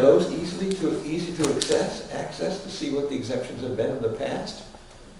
Again, there is a place on Vision, whether it's been done before, I don't know, I don't think so. Okay. There's all kinds of previous years in the file cabinets, But those, again, especially exemptions, they are not public to anybody, Mhm.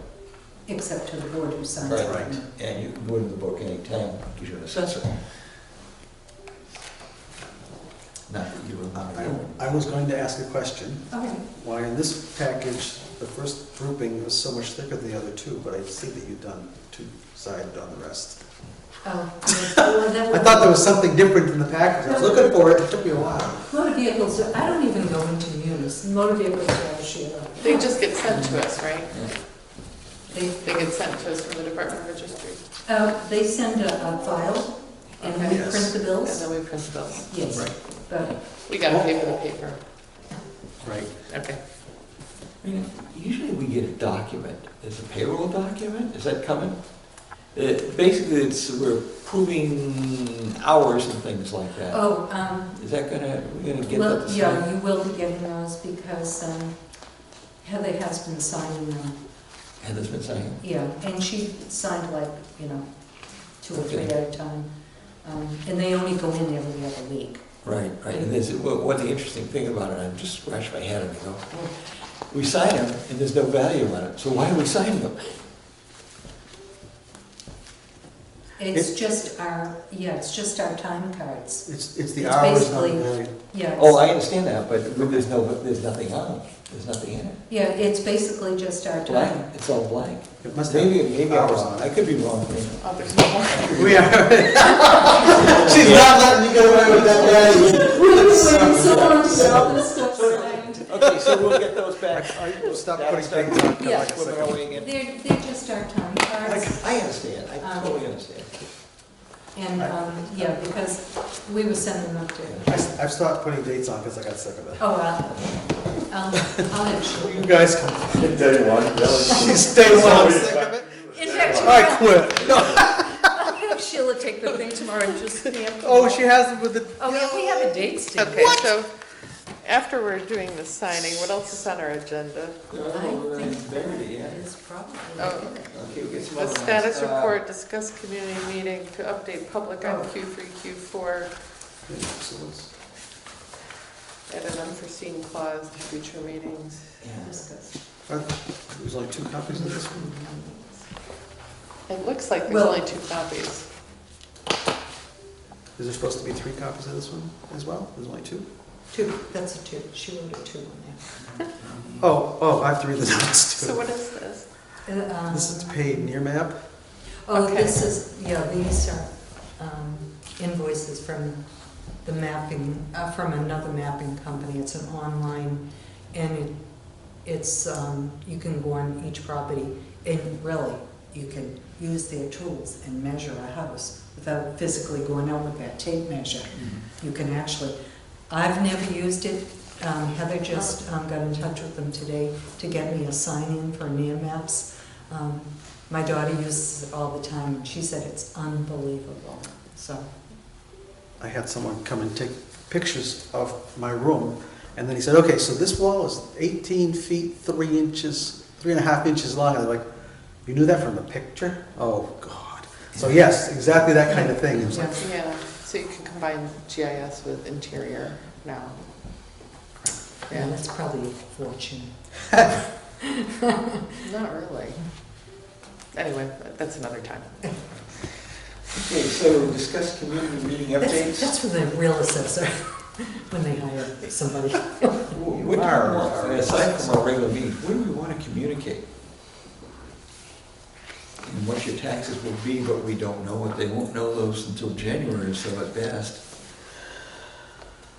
Well, I don't know that we will know their actual taxes, but we'll have some idea of valuations in Yes. December. Yeah. right. Yeah. And so I think at that point we will know at least some of the values roughly, because it takes 30 days after it goes in. And, possibly because all the other communities are now trying to get approved, throughout the state, Yeah, This is, Mike Turlo is out straight. Vision has 151 communities in Massachusetts. Now, they don't all have revals on the same time, they stagger them. But he's probably got at least 30 communities going at once. And he said, that's why I told Heather, I will be glad to do this, but it's gonna have to be after all my other towns are certified. So that's why we had to go that route. I see. And we couldn't get, I called some of the other vendors, people I knew, could you please? Nope, No, we're not touching that down, no, we're too busy, but take our software and we'll come out and do your revale. No, we just did a conversion a couple of years ago, we're not gonna change the software again. okay. So, did I give you something like this? Oh, yes, I did. Yeah.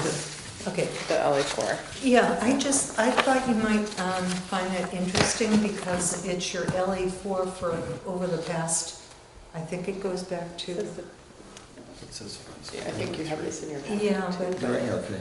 up here, It was- it's several, it's older Like right years. after this page. So At least go back at least I- one, yeah. I had to print out an Goes LA4 to- for like Just Joel's Day. 22. And I went in and I found this, certification is 20. this detail one, and I thought, oh, the board would like to look at that. So I just thought, Yeah. Yes, I haven't studied it yet. I Yeah. I thought you guys might like to look to see what the past So when At did least this last year, evaluations were. yeah. Rena, what year was this submitted for? Well, this is, No. if you see across the top, it's, I think it's several years. 2023? No, Okay. no. 22 and 23. 22 and 23. 22 and 23. Yeah. Yeah, Oh, because it was last certified in 2019. right. Yeah, and now we're in 2024. Okay. So I just thought you guys might, when I was Thank you. poking around in there for a minute today. So would it That's good to fair to us understand. to just put a communications out that says, look, we're not gonna know until Q4, and that your time, Well, you've got Heather until May is- to file for abatement? Heather is actually working with Mike on doing an insert for the third quarter bills to explain the third quarter preliminary bills again, and then your real bill will be the fourth quarter. Yeah. And then how, when they'll be able to file for an abatement. Between Heather and Mike, they're working on something to put in with the tax bills. We'll see it before it Oh, goes of up. course, yeah. Okay, that's all I care.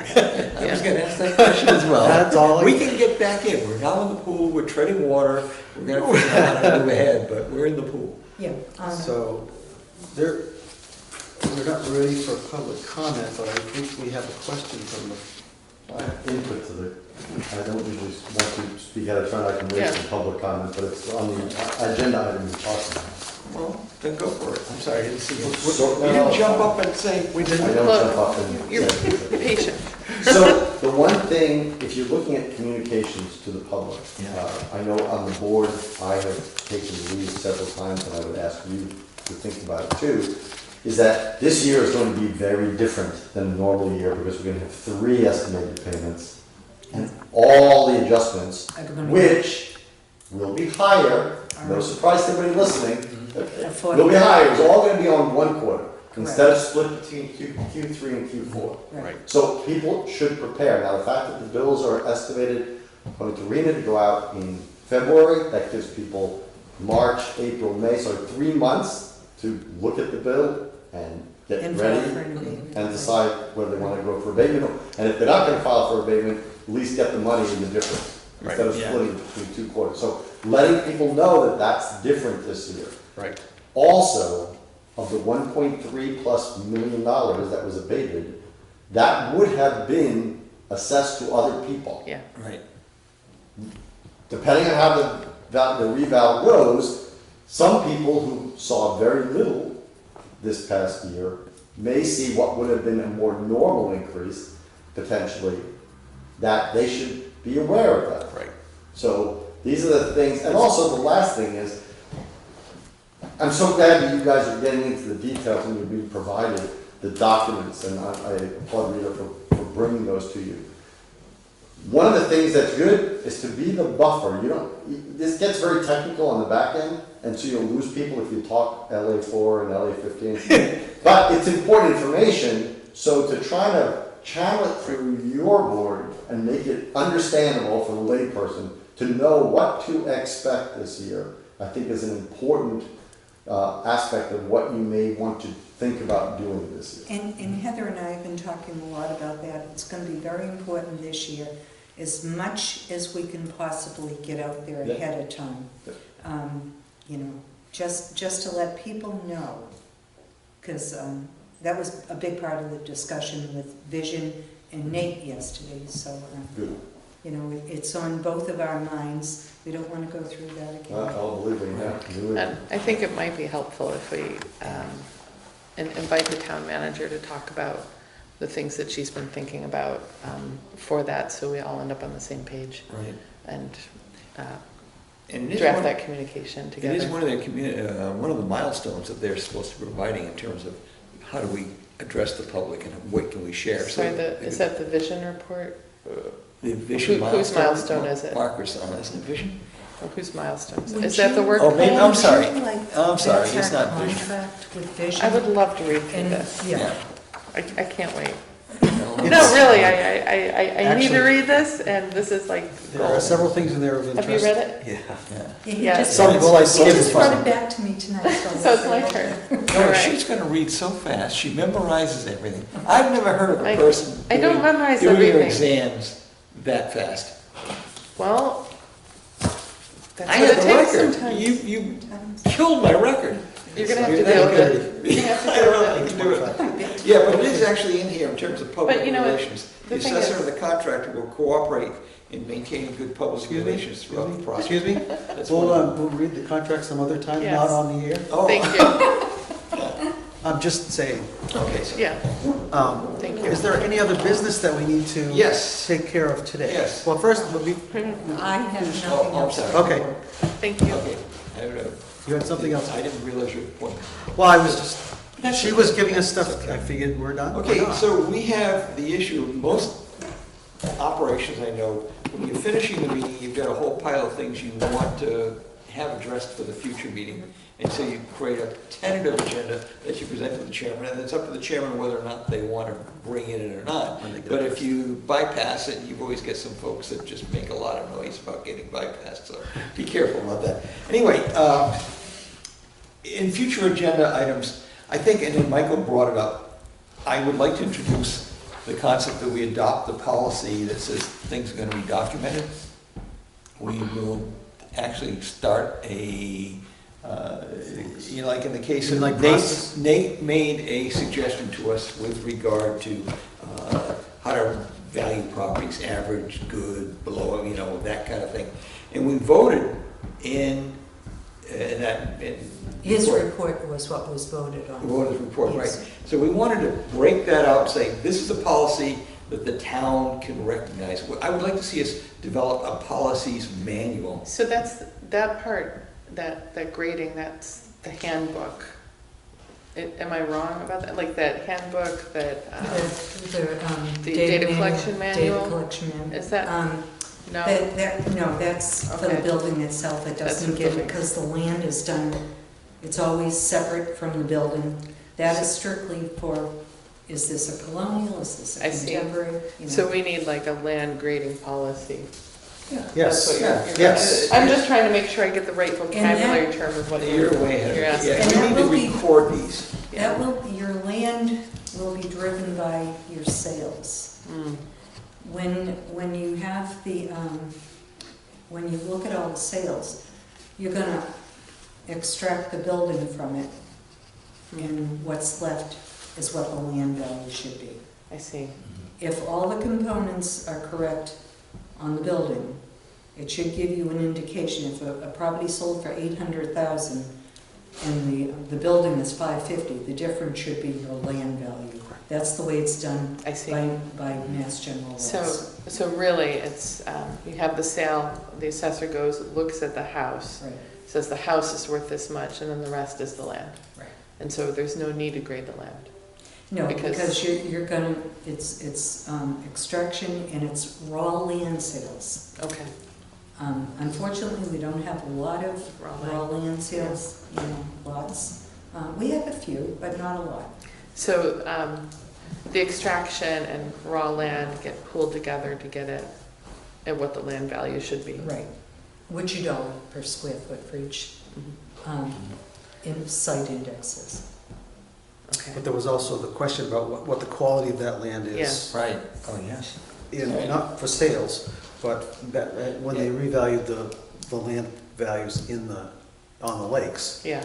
there was a good There are a number, average or whatever it was. It Yeah. was- there are a number of other criteria Sure. that would affect the I, value. I, And we have, we've got a monster list, and right now we're just, the rolling hill, okay, my hill rolls down into water. We need to get more granular, because the more granular we get, You the more don't accurate. do that in the land.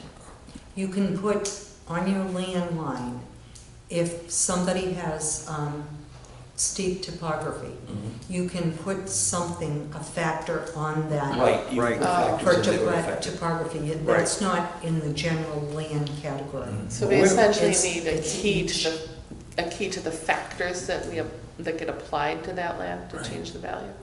Well, there's only a certain few things you can put on. It's like your, they don't do water quality. They don't care if there's weeds in it. If Okay. it's waterfront Right. property and it's, if it's a sale, they're not gonna look at, well, all the weeds float down that way. And a lot of people said that to us. So why wouldn't we start looking at that? Because the state, for one thing, The state, That's- does state the doesn't- they wouldn't allow the it. state doesn't care, but at the Yeah, same time, Department it of affects Revenue would, because values, right? it's gotta be based on sales. Yeah, it would be affecting the value of the anticipated sale, so. Well, you could tell that through the sales. But- Yeah. If you don't have- The state has to you're not- account for But, the you sale. know, it's like grading of a house, Mhm. you know, whether they have weeds or shower with this in, you know, that's Well, how do you very grade a kitchen? subjective. You have a grading on kitchens, right? Yeah, we have a grading system for a kitchen. It's either typical, modern, Mhm. you know, I forget what the other one is. And so, There's like 3 or 4. another definitions for that? What causes it That's- to be modern, what that's- causes it to be standard, or? That's where your data collection manual comes in. A Right. standard kitchen built between 1900 and 1950, you know, granite countertops and So- all that, you know. It depends on who you're talking to too, but it would seem like if we could create some guidance for people who are doing it, because there was even a dispersion within Nate's organization in terms of how they valued homes in the waterfront and the land and such, and there was one occasion, I believe, they're almost adjacent to each other, because one had done it the other. And you would expect that. You do gauge R&R kind of analysis on it. I didn't follow what you said. Okay, sometimes you get two pieces of property, one person will walk onto it, and then one assessor will go on, and the other one will be doing it at the same time, and they will have a different opinion of the properties. No, Right. well, And that's no, normal. I think not at the same time. I think what he means is Nate had 3 people going out. And one assessor, because there are assessors in other communities that work for him, one would come out and grade the waterfront as average. The guy that came out maybe before that or after that went to 3 more houses. He saw it as good. Nate had to go in and Normalize? normalize Yeah, all that. you know. And So they sorry. missed a couple, so Yeah. we abated a couple. So That's a big what we're problem. looking for is understanding how to recognize good, bad, and poor for our assessors when they go and look at the land for For our abatement. assessors, and when they file an abatement, we look for consistency of the abatement decision based on the Again, criteria. so So that's So different than the data collection handbook. Yes. Right, Yeah, yes. but that's. Your that's data something we collection want. manual is Yes, basically the that's what we want. structure. And so the other part that I would ask this group to consider establishing a policy is that we adopt a concept of procedures and flowcharts as related to the activities. I think you highlighted it earlier, that let's define how these processes really work and where the information comes from, what happens, and where it goes. We need some procedures. We need some flowcharts. And the thing of it is, if we don't ask for that, it is a significant disservice to the citizens, because in my other world, we would look at an operation, and we'd look at the state of control, and that allowed us to come up with an assumption and mapped it out that essentially there's a cost of poor quality. And obviously, every company in the world, and I don't want to use company because it's but every operation is, I'm probably only 5% cost of poor quality. And in fact, they're up at 20-25%. And it's because they don't keep their operations in a state of control. It's similar to, we just had our cost of poor quality that did 1.3 million. Being late to the block, because I know that CJ had written telling everybody back in October, I think it was October 13th or 17th, he showed me the letter that said, folks, we have to get on the stick for the 5-year, and they started an activity. It somehow petered out and didn't come back till later. Well, the fact that it petered out, yeah, and Heather pointed out, didn't get started until January. So, okay, it costs us money because now all of a sudden we can't get in line and it's all delayed. So that's another one of those costs of poor quality. So all I'm suggesting is that we start creating procedures and flows to understand what's coming out. And if you look at all the darn things that we're charged with, right? The chances of somebody missing one of those points, it's like in the exams, you put a decimal point in the wrong place, right? It screwed you up 33 exams down. So I think what you're saying is that we just want to know what the procedures are, when things are due, and as they go and along, who's doing which part. So we can absolutely, like, I think, put that together over the course of the next couple of weeks. Yeah. We got a lot of answers just now, so we can start, like, in our next meeting, maybe thinking about and getting together and talking about the things that we just learned and making a chart of what we know already, and then we can, the next time, identify the things we don't know to ask more about, so we know those procedures, and then if there's something we want to change in those things that we now understand, then we can bring it up and have that as a agenda item, right? So that was what I was going to suggest. Oh, sorry. We should, no, I wanted to hear what you had to say first. If we put on the agenda, the policy review, and then we can actually say, which policy we want to take a look at. So then we can just always have that on the agenda. And get Review it specific. as we can, as we get more information, as we get more knowledge. Yeah.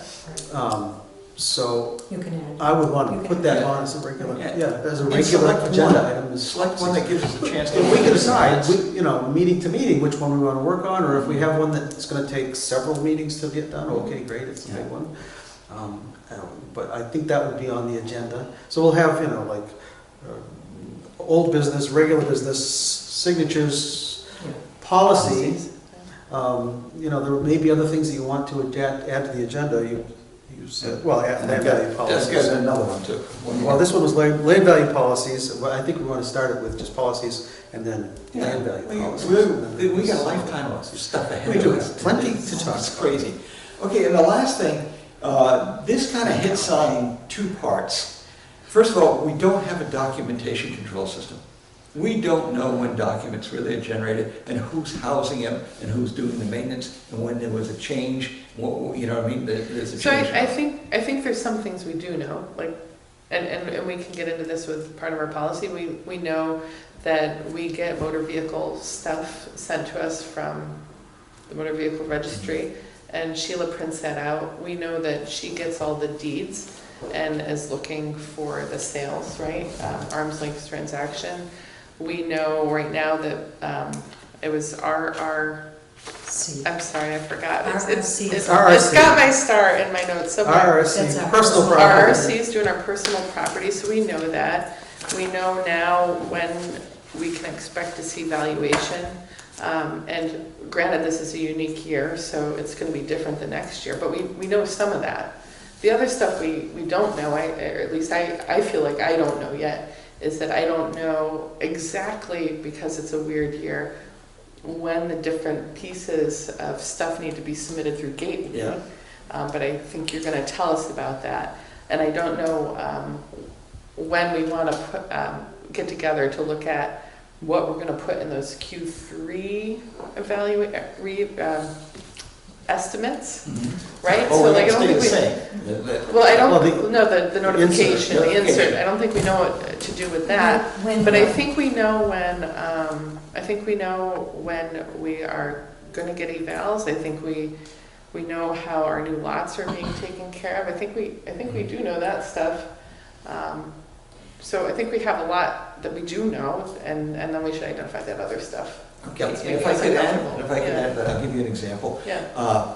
Documentation control means that there is a control number and dates and things like that, but it's also a process. When the abatements first started going out, remember, we had 2 pages, and there were 2 pieces of paper. There was not just this little half sheet that went out and told them what they're doing.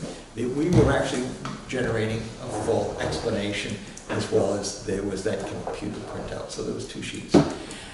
We were out selling, the board, we were out selling the fact you're gonna get 2 sheets, this is all I want, and next thing you know, people are calling us up and saying, I only have a half a sheet. What the hell does this mean? Well, when you have that many. Many. Oh, I get I get the logic. I totally understand that, and it was a smart thing to do. However, the fact of it is, the board didn't know that the office had changed that document itself, and there was no control mechanism for notifying us and saying, hey, this is a change.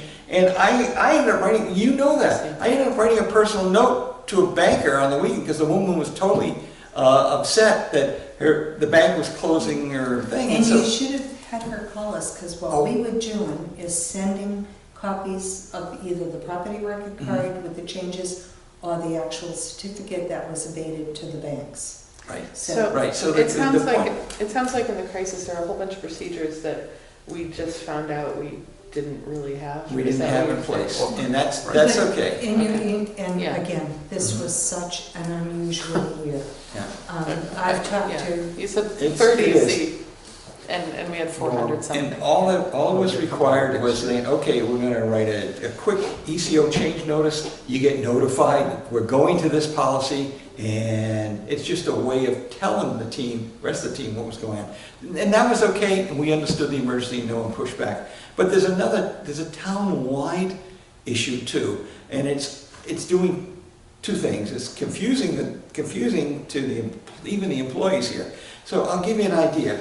We're going to talk about principal assessor right now. Okay, so I got this document back on June 22nd, and it says principal assessor works under the direction of the Board of Assessors to serve taxpayers in town. Okay, yeah, that's how we were going, the direction we're going. Then another document, I think you gave it to me maybe a couple weeks ago, and again, there was no control date on it, so it's really hard to figure out. that wasn't from me. I It don't wasn't, know. someone gave it to me. It was very comprehensive, it was actually well written. But it says that statement of duties, support of the Board of Assessors with the administration and conduct of duties of the office. Supervision works under the direction of the town manager and reports to the Board of Assessors. And that's different. Yeah. That is different. And when did that happen? But- I did talk to one of the members of the But you- personnel board. They don't know anything about this. But you have the charter, which says who was given Right, direction. and that's stuff, so clearly, it's very clear. and Brian, I agree with you, but it's vague enough that when this whole thing was coming down, I asked can you clarify that relationship? And the clarification that I came back with after meeting was that, okay, we're gonna get the people for you, we're gonna make sure they're administratively supported, and you guys do the rest. And that's okay. But now, all of a sudden, this is coming back, and I'm saying, when did this come out? How come they didn't talk to us? And for that matter, I checked with a member of the personnel board, and they go, we haven't seen it. So when did this stuff happen? And shouldn't it be a process, if we're going to change documentation like this, that all the affected members are involved? And so can we put this, like you have had a whole bunch of experience that I have not had yet. And you've got a lot of processes that clearly need to be addressed. Right. This is one of them. I'm sure there's more. You've got great examples. Can we make them as items on our list? yeah, my point is, we can't change the town. We can only change our own office. We can change the policies within our office to have a documentation control system and a notification system. Okay. That's all I'm really. Put that on your next assessor Yeah. after I'm going. No, you're not leaving. You're never leaving. We've got a month. I got enough to do right now. I know. And by the way, it doesn't mean that we can't help you with any of these procedures and things like that. I have software, automated software. I have all sorts of stuff that can help you. Yeah. We will talk about that when we talk about policies. Right. So we're not in the policy. We're just saying, I would like to have that on the policy. That's all I got for now. Oh, just aside from the fact that we need to start emphasizing the cost of poor quality. Yeah. Are you Okay. definitely at your next meeting, October 11th, because I won't be able to be there on that. We have, I believe there was an abatement that was supposed to be taking place. Yes, we had an We're supposed individual. to- It was, yeah, Proposed. it's an abatement that, You can't use they're it. going to the, whoever it is going to the board. To to the appellate tax board. ATB, And and is, if it's been filed with the appellate tax board, you probably should wait. There's a certain time period when you can settle, settle. yeah. Right. I think they're in that, If you want to. I think they're in that time period, but I don't know It's how many 90 days they have left. It's 90 days. Yeah. Yeah, I But believe they they're just past that. filed on September 5th. Okay, Did they? They did So- on September the 5th? okay. I'm So- sorry. I They think filed it with was- the ATV? I think it was on September 5th or the 8th, one Yeah. of those. I thought they had 90 days after we made the decision. They have 90 days after a board decides To to file. either abate it or deny it. Yeah. They have 90 days. Then, after you vote on that, they have 90 days to file with the appellate tax board. Yes. They've already filed with the appellate tax. And they board. Yes, yeah. So- Now, there's a 90-day So we period you can negotiate if you want to. Okay. But I think Yeah. you need to find out what they're looking for. But you got, So we can, So I don't know how we do that We're in the without negotiation having room them come right now. in. it would We have have to the be an executive executive session. session. Executive Yes. session, yeah. Yes. yeah, Agreed. so that'll be on the That was agenda. one I was put at the And agenda. there are 3 other appellate tax board cases. And Nate is reviewing them, and he will possibly come up with some recommendations for settlement. Is he, do you know if he's reviewing the one that just came to us? He just got that. Okay. Is Nate going to be the judge? He's going to review, There is he's no going to judge. recommend. Yeah, it's just one person that. It's a does it. commissioner of the Yeah. appellate tax Well, it- board. Right. He- I think it's good that he makes recommendations since his agency was evaluating it. Yes. He can- Somebody he can has to go to educate us on defend it. the Yeah. assessor's Oh, yeah. values. Right. So Nate would be defending his values, because he Yeah. basically did the valuation. Did that, So he would be the one that goes to the defend it. appellate tax board. Okay. So we have, the only other question is, what date are we meeting again? October 11th. October 11th. And I can't And be. can we do Yes. that at 6:45? I We'll do can't 6:40. be at that one, so. Right. Okay. Six- And we'll find out about Sheila, and we'll find out about location, For. et cetera. Yeah. And so the question becomes 6:45, is that acceptable? Yes. Yeah. Okay, that'd be great. Let's do it then. Yeah. I have no idea. I was just going to ask for a motion to adjourn. You can't do that yet, we've got to follow the sandwich design. Yeah? Okay. We have to do. We- We have to do And a you're gonna public make the comment. agenda. Tom, do anybody in there wants to do You're a gonna public make it, comment? and then you'll start. Is there anybody left? Is there anybody on Zoom who has a public comment? No. Because we know how that works. I will say my only last public comment is, aside thanking you for a very good meeting.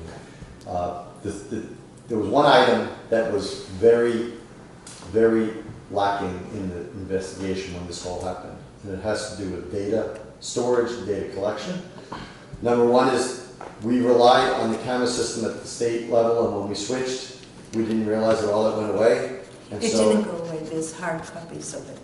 right, but there's no digital copies. So hard copies to me is like I could go back, transport to the 1880s and go through the record books, but I mean, I'm not gonna go You through know, that. part of that problem is the computer system we had was not being supported by, it was actually, the camera system was the Department of Revenue. Right. No, no. And they had stopped supporting that. Correct. Had we gone from, say, Vision to Patriot Properties, everything, all your old records, everything would have transferred over. But because of the outdatedness of the camera system from the state, we lost a lot of that data. And agreed, I'm not looking to Yeah. assign blame, it happened, and when the tax issue came up, when people said, I'd like to see the data for the last 5 years, we couldn't provide. No, something, no. And that's bad. So I would recommend that outside of the camera system, that you find some way with the IT department to save, separate out of there, like at least what the valuations, land values, building values, and everything were from any year, and just in spreadsheet format with addresses, and just have that at least, as a very least. Well, the one thing we can do now with Vision, we could never do before. We have, every year, Vision will go in and they do a static database. So we can go back as far as when we started with Vision. Okay. So we have that, and it's called a static database. That's done every year. Excellent. And we back it And up. we We should can- store yeah. it, we should store it with the town, Yeah. not rely on Vision. Yeah. We should- it No, should no, be- we're on the town, everything goes to the cloud now. Okay. Okay, well, all I'm saying is that I don't want to rely on the application itself. It has to be Yeah. outside of the application itself that you can look at the Yeah. data.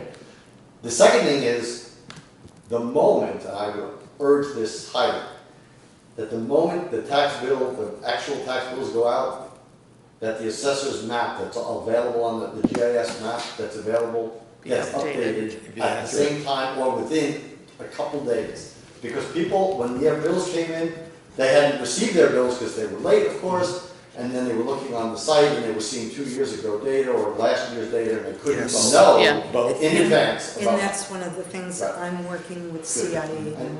And so those two CA. things are the most important things from data perspective. Yeah. Yeah. And being in IT, that's the way I think. Yeah, in the, I know when I converted from Patriot Properties to Vision back in 2006, I had all my data from Patriot that went back to when we started with Patriot in 1982. There you go. And we had multiple years of static databases. We could freeze that year and keep it. Right. So I could go back, whether it was in Vision, the current Vision system I had, or I wanted to look at something that was done in 1990. I could go into all those old databases.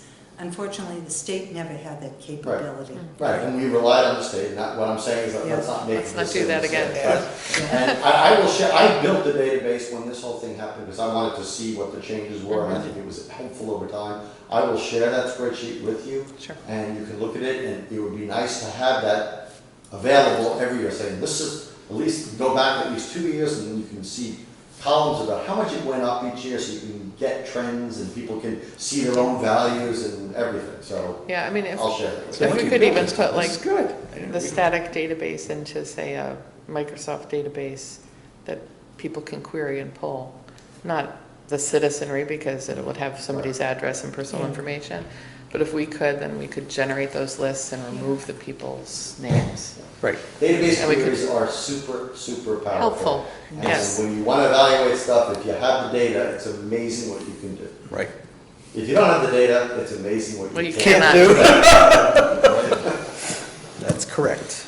I apologize for making 3 comments in one meeting, so. Yeah. That's Sounds good. quite all right. Any other public comment? Any other public comment from the public on Zoom?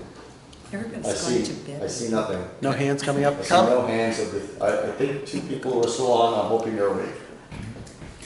Any comment from the board members? Totally fine, just taking it all in, and thank you all for your 2.5 hours of insight this evening. Oh, it's 2.5 hours. Thank you. Sorry. Andrew. Thanks. I don't know who that was, but thank Was that you. Andrew? Was that Yes, Andrew? Andrew. That was Andrew? Yeah.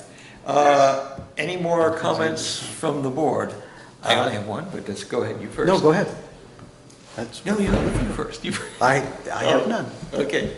All I would suggest is that if we make a recommendation for a future agenda item, that the person that makes the agenda does a little research and brings the material in to provide a basis for an argument, or at least a white paper approach. Come on in, make a suggestion, but give us a paper. And perhaps we even send the white paper out beforehand, not for discussion, but for a chance to read it. I think often the discussion is what's valuable. Oh, I agree. We're not going to not So discuss. what you're saying is just something as a baseline to create the discussion. 'Cause I don't want, a white paper to me sounds like you have done a whole bunch of stuff and it all may or may not be needed in order to engender the discussion that you want. Trust me, I'm not interested in putting in 100 hours. Okay, to generate good, a thank one. you. But I am going to try and. But I mean, bring- it could, for any of us. Yeah, bring examples and data that would support asking the committee to look at this versus, this guy pulled out in front of what we're going to do about it. That's not going to help me. But help me, give me some background data that would support your argument, that's all. Come in with something, come in with data. Is that fair, sir? I think we have a lot of data we have assessments and the DOR database, and that's the stuff that I want to work on right now. I think if I have to bring in white papers to have a discussion about the stuff that we have You know here. what, that's a white paper already. Yeah, that's just not what I'm here to do right now. It's beyond what I think we can accomplish in 2 hours every other week. But I think, when we go to make policy and stuff like that, I think we go and we look at other towns and their policies. Benchmark them. And we could bring those in, if that's what you mean by white paper, that I think that's great. Doing research, bringing data into it. And then I use the term white paper as what I do when I see all this stuff. I pull it together and say, these are my thoughts based on data. I believe too, we're in the process of, if I'm not mistaken, you probably know, we're in the process of updating the town website. Oh, yeah. Mm-hmm. Yes. Which I And think is gonna go I live know soon. that our page is like nothing on it. Yeah. And I made a suggestion that to look around at some of the other communities. Some of them have great Right. I mean, I think we could, homepages. yeah, I think we could, in some of our meetings, use our web to talk Oh, about yeah. and look at Can different we put a community hot stuff. link on the without- these meetings? Yeah. I'm sorry, I need to finish my thought. Okay, I'm sorry. Go ahead. But I think we can actually use our technology to look at different sites and think about what we might want on our website. We could also search and look for policies together and discuss those and evaluate those. And I think we could definitely say, hey, I found this great link, and then when we're at our meeting, we can say, hey, we want to review these links for the next week. Sure. And have that discussion so the public can also look at those links. Yeah. And then we can have that full discussion. Now, what were you saying? No, that's okay. That's it. All I was saying is, if somehow we could incorporate past meetings or policies, take somebody into the policies manual, or take somebody back to a YouTube meeting that we had to discuss that particular issue. But the other question, when is this thing coming online?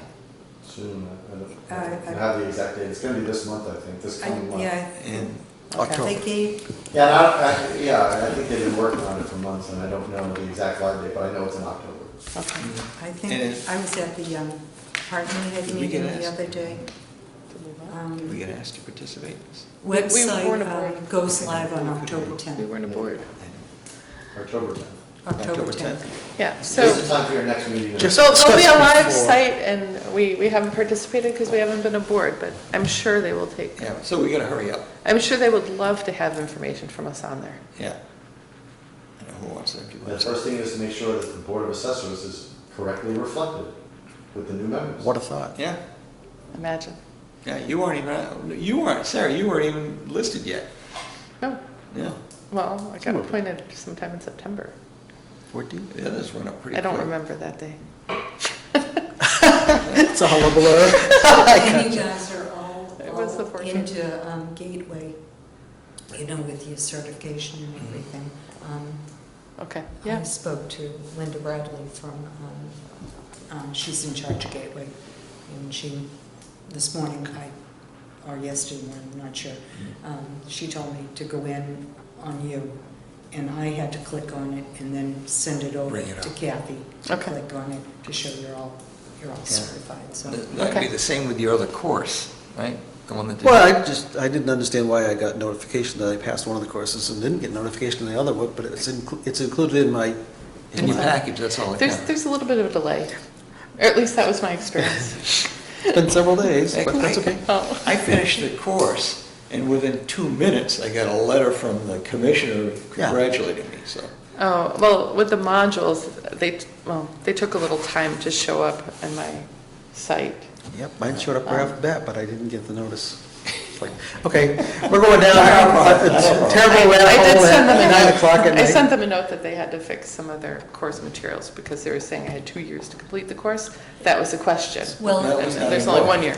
Yeah. Yeah. well, that changed, the 2 years was during COVID.